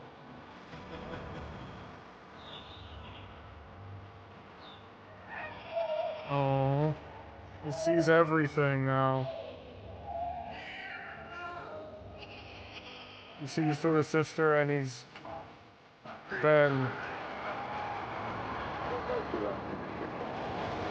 The pilot, the football star, the man he is today, all of it. He sees everything. I got a booger? What? I am so proud to know you. Truly are fantastic. Oh, hey, it's Quasar. Anyway, moving on. What? Oh, Galactus come is drained on. of his power cosmic temporarily, Oh. which reveals the man behind the suit. Galen. The energy will eventually return to him, so the family decide they're going to try and show him the value in humanity, to feel guilty about his actions, involving some help from the lady who managed this with the Silver Surfer back in the day. Oh. Humanizing Galactus is no easy task, Of course something not. Wade demonstrates really well. Now, if this one's how I've always envisioned it, then notice how the artist's thick brushstrokes evoke the subject's heart rather than its details. It's probably one of the 2 or 3 most groundbreaking paintings in all of history. What do you think, Galen? It's pedestrian work. Pedestrian. Rather unremarkable. If this is the best the human race can express itself, nonetheless, I suppose you can be excused your opinion given your ocular shortcomings. Ocular Next, shortcomings? you'll tell me that this grotesquerie is worth my attention. Grotesquerie? Probably not that one. Charming friend you have here, Susan. Moving along. Oh, God. Buddy, did no one explain why Alicia's so eloquent about art? Galen, she's one of North America's most accomplished sculptors. That statue you just insulted, for example, is her piece. Really? If she's blind, why would she even attempt something like that? Why would she not simply surrender herself to her affliction? Because that's what he did. This is Cezanne. Notice how much can be suggested with simple forms and color planes. His technique formed the foundation of modern painting. Galactus would end up finding redemption, but when he wrote for Doom, he decided to push the man to complete, total, and unambiguous villainy. It was, to drop its title, unthinkable. Oh, really? Colin! Shh, Colin, sweetie. Mommy's right here. My apologies, madam. I might exercise more care around impressionable children. Your boy is obviously reacting to my unfortunate physical condition. Oh, I mean, sir, that's impossible. My baby is blind. We should have known this was going to be special just from the opening chapter. Yeah, as look Doom at that searches mask. the Earth for his lost love, Valeria. You get it now, right? We'd seen Yeah. her mentioned over the years, but this was the first time where it seemed like he wanted to, perhaps, rekindle their romance. After many false starts, the two finally reunite, and it's a genuinely tender moment. Victor, she's so stop. old. You can't just come in and... I have a life beyond yours. This is not an offer made lightly, Valeria. I am prepared to renounce science in all its forms. If you will take my hand, I give you my most solemn word of honor. Your love will make me a changed man. That music, I've heard it I before. can't promise anything, Victor. We have so much more to discuss before... Understood. Just tell me that there is a chance for us. Certainly. It's definitely... Excellent. What? I was about to say When I something. was young, I made a fateful choice. Oh I my chose science over sorcery.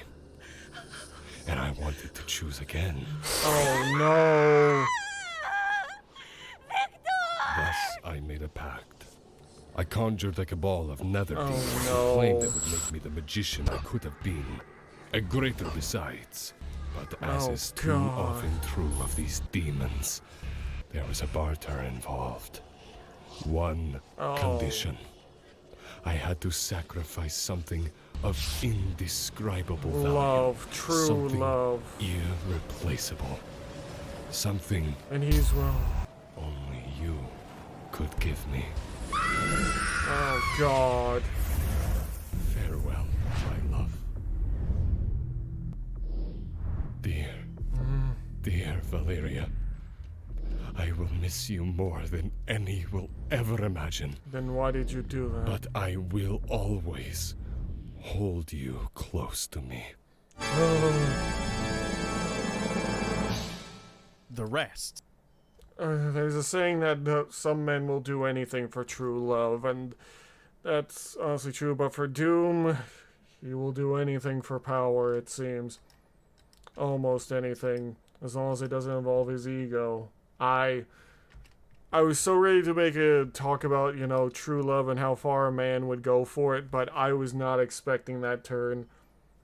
I really should have realized when he mentioned how evil he made Doom, because, like I said before, I was not expecting that.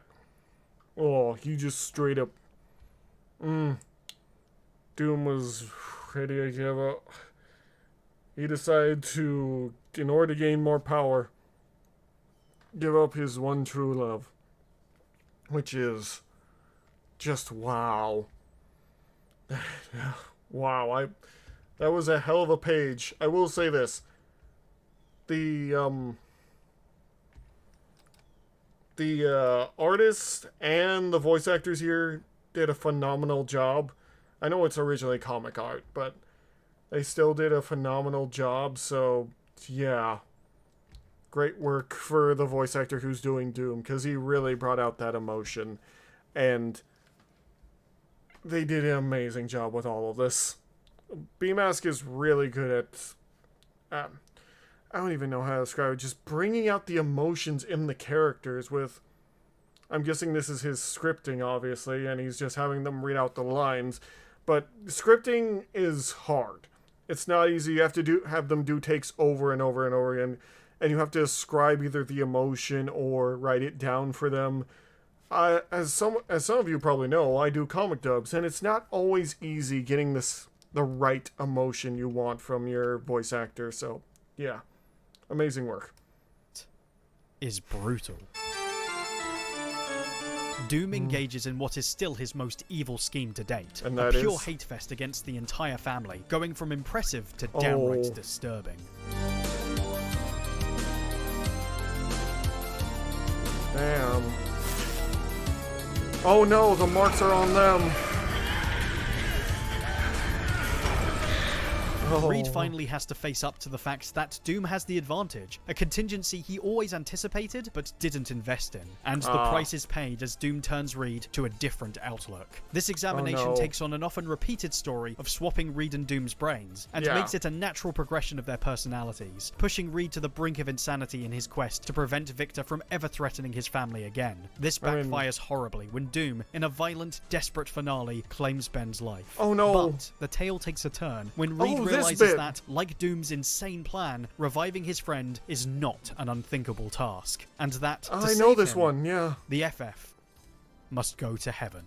Yeah, I know this one. I know this one. I know this one. I've seen this one before. I've watched videos about this one before. Okay, so that's how Ben died in this. It was due to Dr. Doom, which, yeah, that sounds about right. Or not. I don't know anything about this, fighting angels.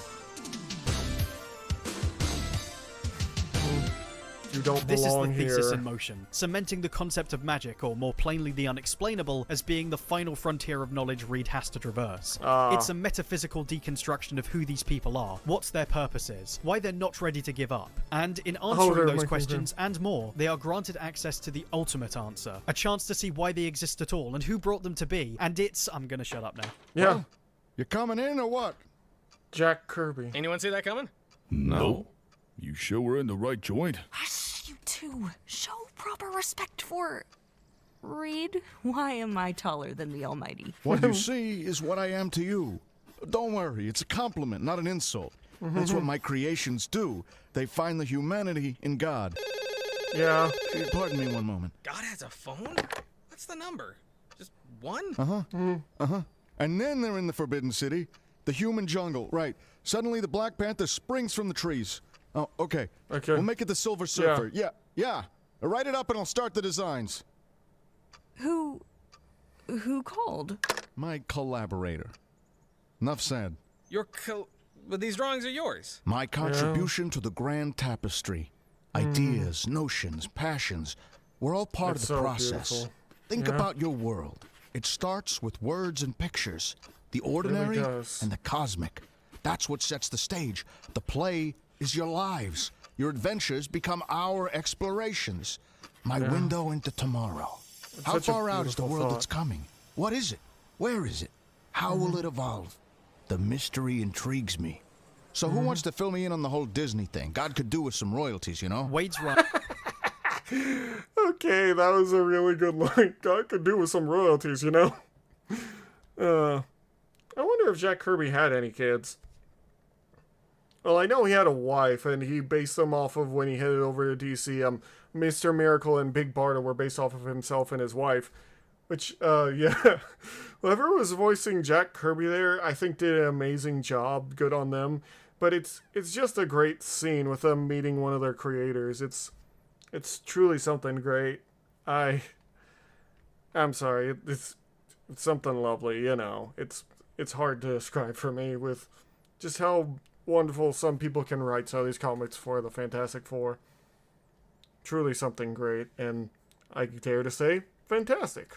Run was a grand starting point for anyone looking for a more immediate route to getting why these four are so special. From Ben going on a Yancey Street rampage, to Johnny becoming a businessman, to Reed fighting a living math problem, each story demonstrated why the four are so different from all the other heroes out there. And as Sue explains, why they have to do what they do. You don't understand! Doria has asthma and she went for her inhaler and suddenly she couldn't touch it, and then we couldn't touch her and there's a wall around her and she can't breathe. Sir, sit down. I'll handle it. Doria, right? Doria, listen to me. Scared. I recall what it was like, Doria. The first time. I had no idea what was happening, or why everything was suddenly out of reach. And the more I panicked, the worse it got. But I realized I was in control of this, not the other way around. And you are too. I promise. Oh. You can, Doria. It's all She's mental. putting up walls. Clear your head and let me in. It's my job to cope with this ability, Doria, not yours. Don't be frightened. You don't have to feel cursed. Because I don't. Oh. This power is a wonderful gift that I have never regretted for one instant. I want more than anything to get it back. Just so I can be normal again. That's her normal. That's it. Beautiful. We're going to be just fine. Oh. Before we move on, I want to throw in a couple of picks from random stories I like, because I have no restraint. I'll start with this offbeat tale about Benji. Occasionally he gets the ability to get his normal skin back under special circumstances, this being a time where Ben hoped it was permanent. Ben's just chilling in the den, watching this cool TV that predicts the future based on what's happening in the present. I mean, you know, it's there, why not, right? Though Grimm's superheroic career ended over a century ago, his colorful history of world saving and even universe saving heroics still makes him the idol of millions to modern post-humanity. Well, that's nice. I'm dead, I guess, but everybody still loves me. Prefer to be alive with everybody loving me, but what the heck. So thanks, future humanity, or post-humanity. It's nice to be appreciated. What? Damn, that future prediction TV's loud. What? Wait a minute. That ain't no TV. What in the blazes? Wait, what? What the hell is that? Ben's cosmic... What the hell? A bunch of things? This is like usually when we get a bunch of Hulks, but this might be just as bad, honestly. Skin is, how do I put this? It's angry about not existing half the time, and it's responded by creating a series of external antibodies that all act like half-brained versions of him. What time is it? Click, click, clobbering time! Oh, dear God. Yeah, get my war paint on. Get my war paint on? Blue paint spray gizmo. What the hell? Half-brain versions of him. Help an orange skin freak. Gotta paint this sick guy the appropriate color. Ugly, good for nothing, rock face meathead. Oh, it's a riot of a different story. parts of and him. it also brought up a lot of pointers that are still super interesting and relevant to the four. A lot of fun. Oh, flashing lights. lights. Saying? This ain't the time for us to be replicating, is it? Too soon, huh? Well, we can wait, I guess. So we gotta cease to exist again? Oh, nuts. Damn. Legendary Dwayne McDuffie began the Black Panthers version of the FF, but it was Reginald Hudlin who took on a chunk of that team's adventures, hopping across dimensions. And one is about to receive some special visitors. Oh, who the hell Marvel is... Zombies is, to an extent, Oh, tied Marvel to the Reed Zombies. Richards of an alternate dimension, and this is a microcosm of their impact. The dialogue actually gets into the mindset of these Chucklemates on a way more nuanced level than I expected, and it's kind of hilarious. What the hell? Oh man. Black Zombies isn't Panther, that bad huh? after all. Especially if you toast it with What the hell? Why is Mandalore playing Iron Man again? Oh man, skull meat isn't that bad after all, especially if you toast... Practices energy. What the hell? Raw. You would. Hulk's still hungry. Of course you are. Hulk, we're zombies, man. Even if we eat everybody on this planet, and we will, we'll still be hungry. So they thinking zombies, huh? Don't talk to Hulk like Hulk's stupid. Oh. Here you go, buddy. You are all not getting it. No. What is it there you get? Here you go, buddy. Beauty Banner could explain. Oh, he's alone without Banner. Mark Miller wrote this bonkers tale where essentially the most powerful evil dude of all time and his apprentice come to Earth to kill the Fantastic Four, after killing Doctor Doom by beating him half to death, traveling with his body to the past, and leaving him to die in dinosaur times. Oh, damn. Guy becomes the new Doom, monologues a lot, engages in fisticuffs, emerges victorious. No, wait. Oops. Oh, guess who the apprentice is? You gotta be kidding me. Will you not accept by now? Oh my that god, Victor Doom. Von Doom can never die. Did he switch places? Did he fake his death? I don't No, my know. friends.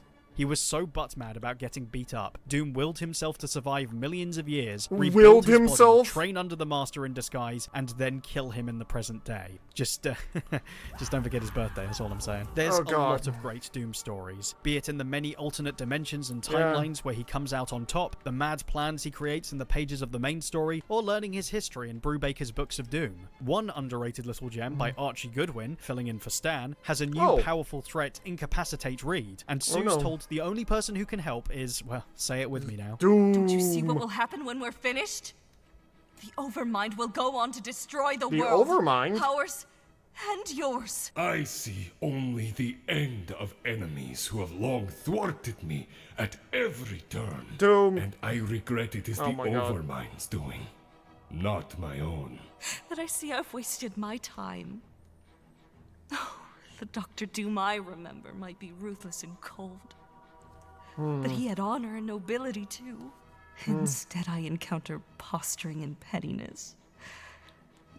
Yeah, that's Perhaps also a in man Doom. A little afraid. And like that, she's got him. Man, there's a bundle of moments to go through. I could She's sing the a praises smart- of so many she's different so creators smart. and one-offs, or Benjaria over a bunch of other characters. Not like you. all the Who's Agatha that? Harkness stuff. That's Oh, it's kind she's of complicated. involved? She's just kind of she's basically a witch babysitter and stuff. Or Okay. Kristoff. Poor Kristoff? Kristoff. But we're good. I think we're ready for the big one. Oh. Before we head for the big one, I just want to say this. Who the hell is Kristoff? I've never heard of Kristoff. Well, I've heard the name. I just didn't know anything involving Doctor Doom, which, yeah. Doctor Doom is always super petty. If you try, in fact, that he is afraid in any such way, he is ready to take that challenge, and, like, well, as we've seen before, he has tried to fight Galactus by himself.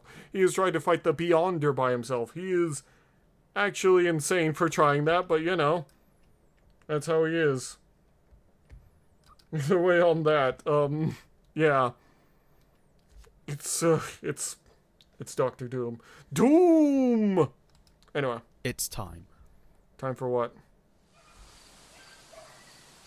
Jonathan Hankman.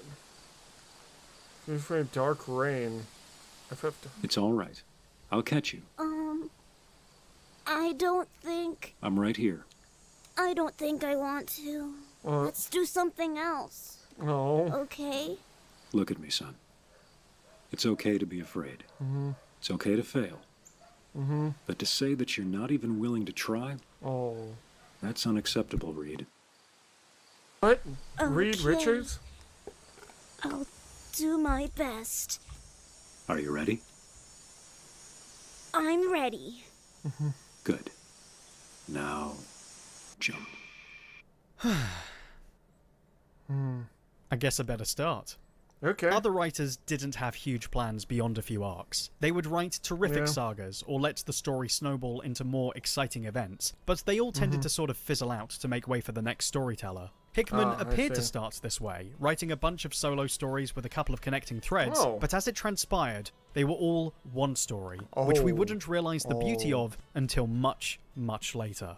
It all started with a story called The Bridge. Reed's The dealing with the Bridge, fallout huh? of a civil war between Oh. superheroes, a Skrull invasion, and Oh, now this. the rise of former villain Norman Osborn, who Oh, seemed no. to have renounced his Green Goblin persona, Iron took credit Patriot. for ending the Skrull threat, and was Of put in a course. position of governmental power. The For the Thunderbolts. record, Reed did not come out of Civil War in a positive light. Oh, no, he made he a did killer not. Thor, was revealed to be part of a secret organization The of paranoid Illuminati. heroes, and following writers James Michael Straczynski, McDuffie, and then Hickman worked hard to figure out his thought process moving forward. He's looking at Mhm. possible solutions across timelines to see if it was all preventable. Meanwhile, his teammates are also bouncing around those same possible timelines, I and see. it's wild.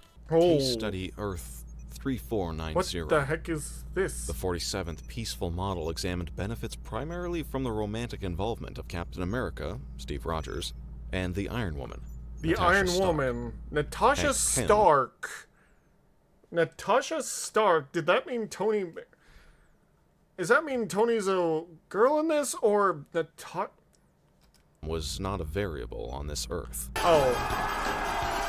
Medieval... Okay, medieval Earth. Test me. I believe a correction in. What the... And here's Night Captain America. This is getting weird. This is getting very weird, but okay. I don't know what else to think about Attitude that. is in order. These people should know their place. Oh no. I'm in a mood for admonishment. Is that And what say Enchantress? you, Chamberlain Grim? Milady. What the hell? Tis the clobbering hour. What the Case hell? study Earth 231. This world's Reed Richards avoided all future calamity caused by the Illuminati by eliminating them at the point of inception. Oh no. This Reed knew that under no circumstances would the Brotherhood fail to be formed. This Reed knew that their ambition would exceed their abilities and that chaos would flow. This Oh, no. Reed felt he had no other choice. Oh Starboard god. men and steady yourselves. Prepare What to be the hell? boarded and let seas turn red with colonial blood. This doesn't seem right at all. Not one. This is very weird. Case study Earth 5521. The first act of this Illuminati was to unleash the Phoenix on the Skrull Sounds like a homeworld. terrible idea. Soon after, the Reed of this Earth was forced to destroy her to avoid her further descent into madness, and an even greater alien invasion by the Shi'ar. Oh, That Illuminati damn. never met again, but the result was the avoidance of any further alien hostilities. It was becoming difficult to judge these as successes. Yeah, of course not. Now they're cowboys. This is getting really silly. What the hell? What is this, World War II? Oh my god, what the hell is happening? Hickman's plan was to start with Reed and boil the overarching conflict of the team's existence down to his personality. All of his antagonistic traits are brought to the fore through the much parodied Council of Reeds, alternate yeah, versions this. of himself all claiming to have sacrificed ties to their family to make the world a better place, which Reed begins to realize might absolutely be the worst thing ever, oh my god. Yeah. However, this incident actually leads to something much greater and much Oh. more troubling, with cryptic clues littered throughout from the beginning. I was sent to find you, to give you a warning. The future must be avoided at all costs. Listen closely, because each word I say was chosen carefully. Oh, There will be a war between the four cities. the The four dead cities. must not be forgotten. The future man must return to save the The past, future men? and all hope lies in doom. The family is put Oh. through their paces with the slow reveal of all the FF's history being brought out of the toy box. The Inhumans, Huh. the Atlanteans, the Negative Zone. The It all Negative springs Zone forward to and- play a part in a huge problem that each of the four is affected by. Admit it, Oh. Mr. Grimm.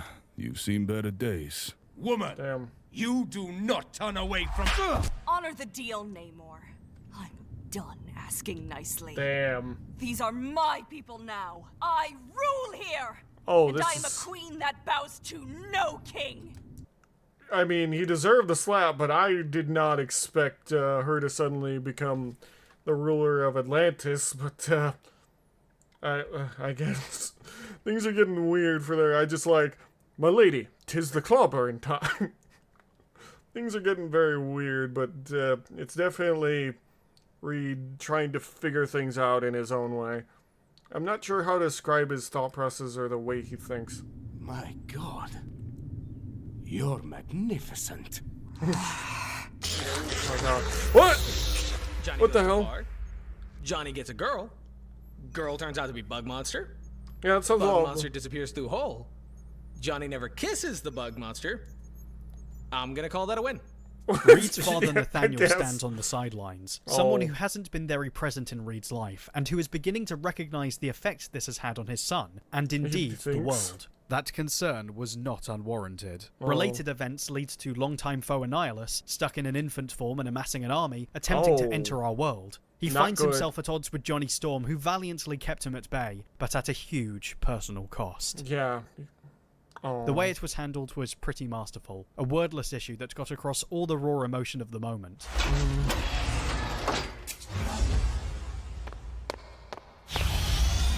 What? Oh. Annihilus.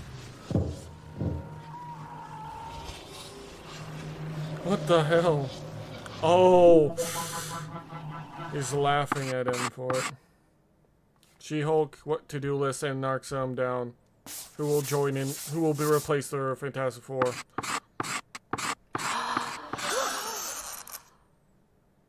Kill Annihilus. Yeah, she wants to kill There him were for so many moments killing like Johnny. this throughout the run, Oh. letting everyone close to the Four into the discussion. When I was younger, not your age, older, but still too young, I lost my uncle as well.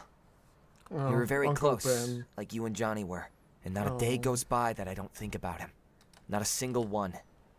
But Oh. it doesn't make me sad anymore.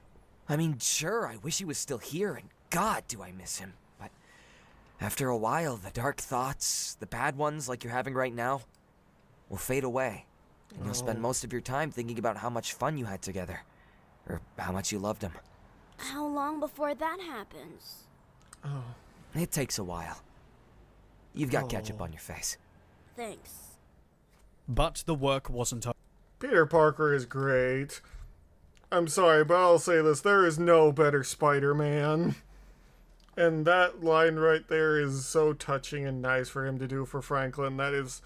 It's truly wonderful. Like... The Fantastic Four really are a family when they feel this sort of thing for each other.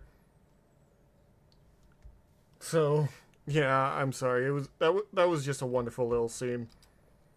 And yeah, he gets some great voice actors for this stuff. Over. The negative zone.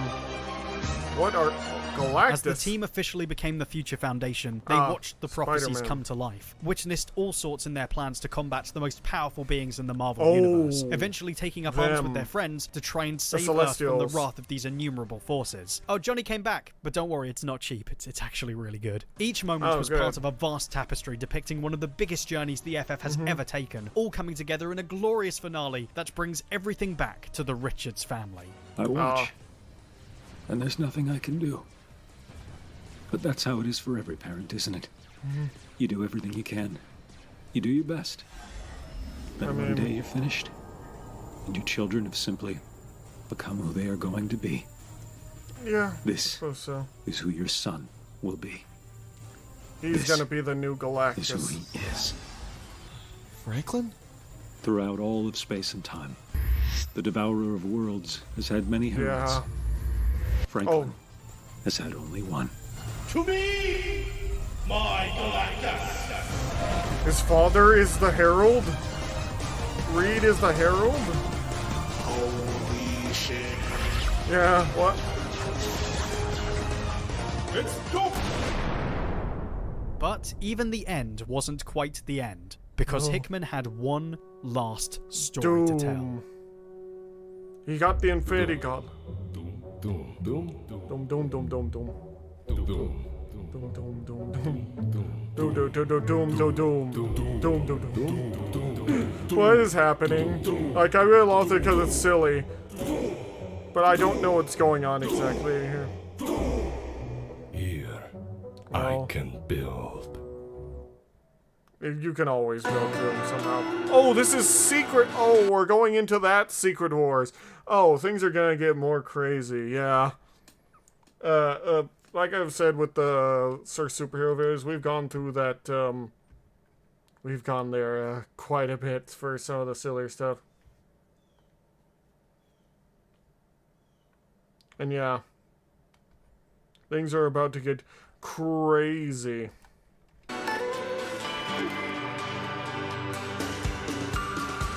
Secret Wars was, like the original, another blockbuster. A Marvel crossover event designed to straighten out some continuity. It was, of course, written by Jonathan Hickman, and would end up being the culmination of everything he'd set up in the previous FF stories. Doom got a taste of infinite power in the ruins of the Richard's last battle, and realizing that the multiverse is in danger from the returning power of the Beyonder, makes a play to repeat the sins of the past and steal the power for himself. Of course the he does. consequences this time, however, are much, much greater.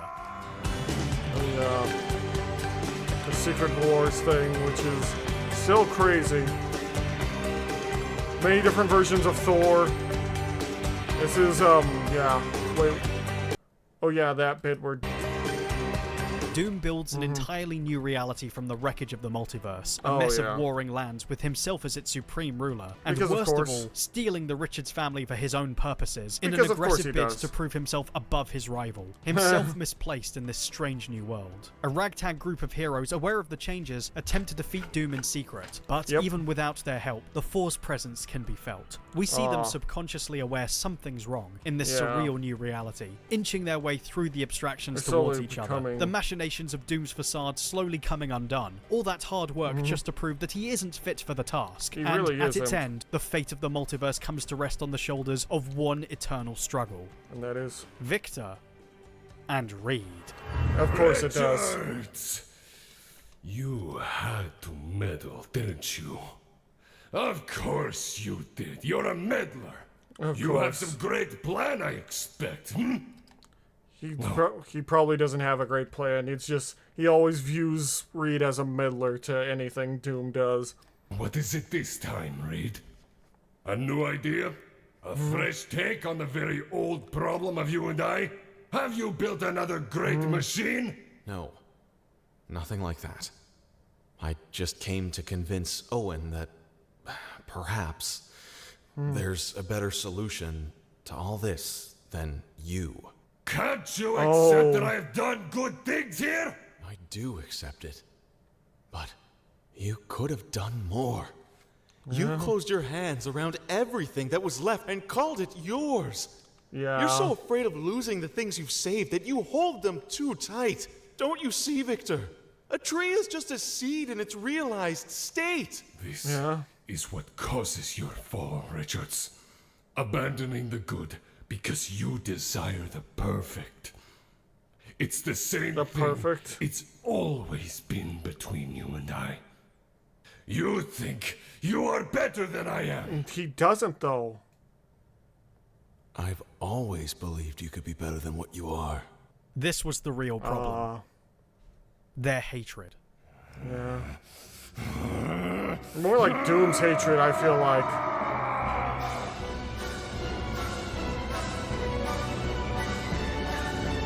I feel like it's more of a one-sided hatred. I don't think Reed hates Doom as much as Doom hates Reed. But it's always been a catalyst. It was always going to come to this. Because at the end of the day, Doom cannot This deal with bitter confrontation, the culmination of years of animosity between these two men, must have put it all into perspective. Oh, yeah. How to solve everything. You think you could have done so much better, don't you? Don't you? Yes. And we both know it. Don't we? Yes. Damn you. Well, I suppose that's What? one way to end the video. What? Wait, no! Wait, really? Oh, I wanted to see more of that. Loved his dad. Yeah. Before he vanished, he encouraged his son to be a better person, and Reed spent his life becoming so in the hope his father would return. He never quite did. Oh, But damn. over the years, we watched Reed build himself a house. family. The Richards filled it with their family, and then with the people who Yeah. needed one. They went further They and found shared it with family the world. itself. Opened the door and said, "Come on in, sit at the table, share what we found." He filled his life with the love of his friends and his children. Yeah. And lo and behold, they all changed each other. They changed themselves From for his the better. efforts to be loved, he created a world that's Or loved. The people that can love, people that can Hickman truly was care saying for goodbye them. not just to the Fantastic Four, but to the modern age of comics. Took Marvel's first family and focused their adventures into a story about the benefits of what they'd started. Hinged Yeah. the Marvel Universe on their existence, as it had in our reality. He showed that their life had been truly worthwhile. And now, Yeah. in this final move, he has Reed decide to leave it behind, to give the next generation new universes to grow in, Aw. to give others lives worth living too. That's sweet. I gotta tell you, mister. This sure is something. For the family. He really does love his family. Obviously, I'm cutting in here for the obvious thing, but yeah. But yeah. Between living and dying is managing fear. This sure is something. Ah, damn it. I was at that little bit. But yeah, the obvious thing of it's great. Without you. I Yeah. learned that the difference between living and dying is managing fear. Not being Yeah. so afraid of losing the things you love that you hold them too tight. Holding them too tight is what causes them to universal hurt. contraction. Entropy and the end of all things. Well, I've changed my mind. I'm letting go. Because now, I believe in expansion. I believe we endure. Don't you see? Everything lives. Yeah, everything lives in its own right. We don't always get to decide that sort of thing, but yeah. Obviously, I can't keep this music going for the obvious reasons. Yeah. Because, yeah, obviously.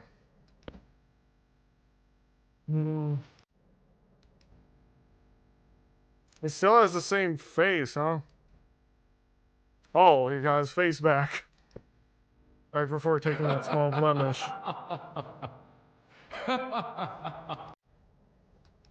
Doom has always been a complicated man. We can narrow it down to a few things, but he's always been complicated. Which brings us back to point He number was one. laughing. Everything else sucks. Oh, yeah, this bit. Marvel got started early in getting their comics adapted to TV, and in the They process probably should hit have gone with every first-time animation. mistake possible. On the one Yeah. hand, it set the stage for them to become worldwide brands. On the I other, mean, it meant yeah. the first attempts at This a was on Fantastic Four Cartoon cartoon Network? were a What? complete mess. In a way, it kind of makes both versions of the show these little time capsules of crazy and rolls them back around to being actually pretty watchable, almost avant-garde. It's I borderline suppose. experimental. It looks so silly. Oh, yeah. You're wrong. Your magnetic power only works on metal, like all magnets. Yeah. But my gun isn't real. I made it out of wood. A wooden gun? That's why your power didn't work. And it's why you're a prisoner of the police now. So, Take 'em that's away, so man. goofy. A wooden gun. He tricked me with a wooden gun. Still makes more sense than Benji Grimm becoming a little boy with a pair of thing rings. Yeah. And sharing screen time That with was- Barney Rubble. that was weird. What's going on? What's it? Oh, I forgot about Oh, you. Herbie, Okay, well, yeah. 1, 2, 3. Herbie. Herbie. What? You're such a lovely machine. Herbie's Gonna put just you silly. in the video. Human Torch was wrapped Yeah. up in movie rights. The cartoon needed a replacement. Stan Lee created this little robot sidekick idea. Got Jack Kirby to draw it. They used Well, that. Then Marv okay. Wolfman put him in the comics. I heard it was because Oh, they God. thought kids would try to imitate the Human Torch. Yeah. Urban legend. You're thinking Yeah. of a Byrne story. You were such a good Oh, boy, yeah, nothing alright. but a good boy. Really? Video's long. There's a lot. There were Herbie. improvements during the Saturday morning boom of the 90s and beyond Yeah. in later attempts, but they That just one. didn't have the I know punch that of one other a little shows that bit. I suppose. dominated the market. It's a shame because there are creative and interesting things to be found in them, or Yeah. at least a great understanding of how these characters sound and behave most of the time. Oh no, there's gonna play that one. I found this randomly where the song where it doesn't fit at all. Like the music around him and the way he's singing or the way he sounds. So it just sounds weird. Hey, you're Yeah, this is weird. Like, going to be cool. I'd certainly it's recommend so watching crazy. some if the videos piqued your interest, but by and large, they don't quite reach the accessibility and nuance of the competition, in spite of some wonderful touches here and there. You may have conquered your world, but this place is mine. By right. By right. Cannot have it. Oh yeah, well, we forgot to tell you, Stretch. He's nuts. Which still puts them way ahead of the movies. Yeah. Alright, let's get to the movies. Like, the first movie and the sequel to it are okay at best.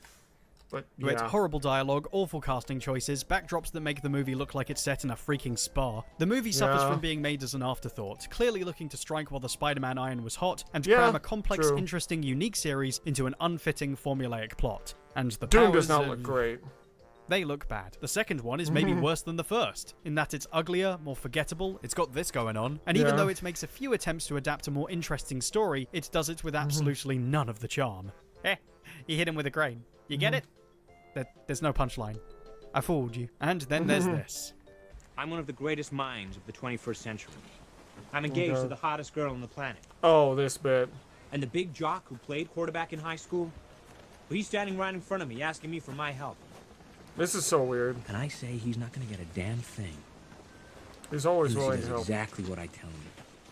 And starts treating my friends and me with some respect.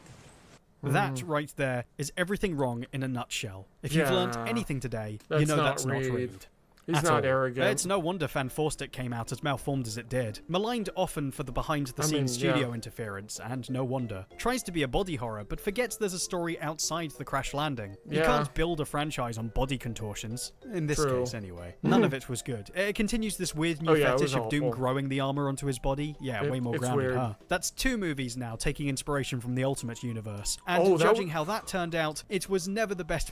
Oh, those took inspiration from the Ultimate Universe? Oh, that sucks. God damn. Place to go for a definitive take on making the public like these guys. But you know, The Maker was never a good guy. He was just weird. I don't know what was wrong with the Ultimate Universe. Fantastic Four, I didn't read that bit, so yeah. no, it's not to say the FF has never worked on film. What? What? What is this? What is this?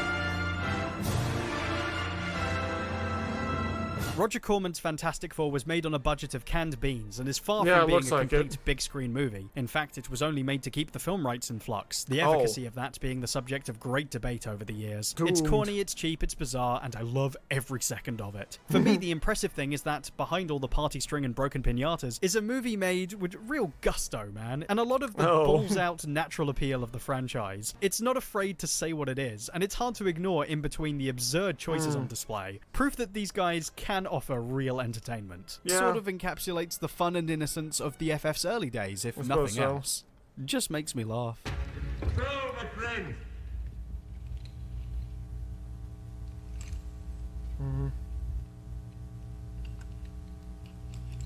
What?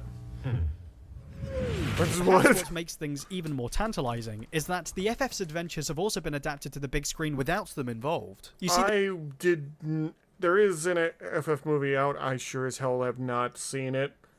I don't know if Fantastic Four First Flight was any good. I just know it involved Galactus. So, you guys can tell me in the comments if it was any good. the Guardians of the Galaxy plundering most of their history, from their original enemy they kinda Ronan to the did. form their battle with Ego the Living Planet takes, to the existence of Adam Warlock and Aisha. Thor Wow, they Ragnarok really did take a lot just from the Fantastic Four, huh? That's insane. outright paste a Fantastic Four panel of art on the back wall of one of the sets. Black Panther, just, Black Panther. And that's not the only place we see their Oh, influence. yeah, the Barrett Venture Bros Underbite. has a straight-up parody of these fellas, but Yeah. both creators have stressed on numerous occasions that their love of the FF is earnest, and the more Ah. you've read, the more obvious that is. That's true. Oh, this is impossible, man. Yeah. Yeah. I didn't realize The he joke was has referenced always to been that Impossible the Man. one good Fantastic Four movie is The Incredibles. Quite apart from the fact it was an obvious parody, in more ways Yeah. than one, The Incredibles was all I just about realized the Undermire was Mole Man. They literally are the... Okay. family. And I still don't think that's exactly the same for the FF. A Fox exec came out and said, oh, the internet's right. Our new movie should be like The Incredibles and all about family, so let's make it about the kids. And that is definitely the sound of someone who hasn't got it. Look, Yeah. I love The Incredibles. I think it's perfect. But I love it because it uses the template of the Fantastic Four to make a meta-commentary about mundane real lives. And I Yeah. think the FF carries slightly different values at its core. Oh, yeah. These people are a family, yes. But it's not about the balance between family and work life. It's about something more earnest? fundamental. It's bigger than that.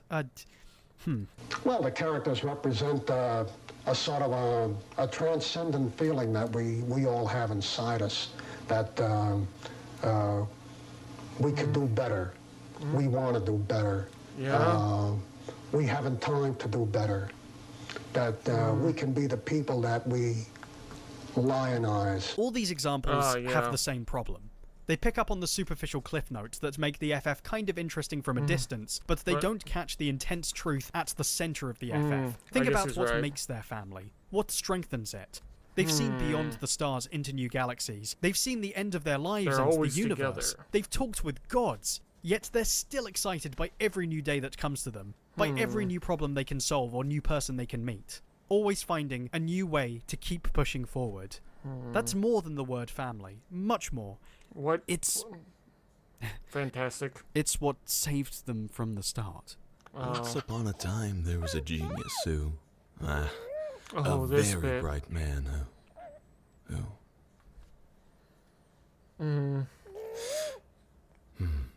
Once upon a time, there was a very arrogant man who did something very stupid. Without proper preparation or shielding, he took his friends through a wave of radiation that made them all something other than human. His guilt was unbearable and deserved. These were the people he loved, and he destroyed their lives. Thanks to him, they were fated to be freaks, lab specimens, or worse. Poor. Unless he changed that somehow. Unless he did Unless something. he made the world see them for what they were. 3 of the best and bravest people anyone could hope to meet. Aww. So, he refused to let them operate in secret. Refused to. He gave them a home in a city of 8 million. So, And he gave them costumes to make and him a feel flying like a family. car. And encouraged them to parade around with some pretty outlandish names. Mr. Fantastic. Does that sound like something anyone would really want to call themselves? No. But that's the kind of name that made headlines, and t-shirts, and action figures. He knew that would keep people from fearing them. You see, glamour and fame weren't options. They were necessities. Because maybe by turning his friends into celebrities, he could be forgiven for taking their normal lives away. Always trying to redeem himself. Someday. Hey, it was your idea! Yeah, whatever. Listen, Stretcho. Davy Crockett needs some help. Davy Crockett. Here's some people get days off. Us? There's always gonna be something new to deal with, isn't there? That's the job of the Fantastic I certainly Four. hope so. To face the day with a bright smile. There's And many always ways be I love the something- Fantastic Four. I love their focus on family. I love the world they gave us. I love their crazy adventures, their generosity, their courage, their humor. But most of all, I love their optimism. That is something Caught that in a needs horrific to be tragedy, they were told life was over. It was futile. That It no- was doomed. That they could do nothing. They refused to accept that answer. They are so much more than people believed, and will ever always be. Because they're They are the Fantastic Four. the Fantastic Four. Yeah, I have to say that. Yeah, that was really good, I'm not gonna lie. Ah, that was my own stupidity. They got hit by cosmic rays, and the Oh my god. I don't know why, but I can't stop it.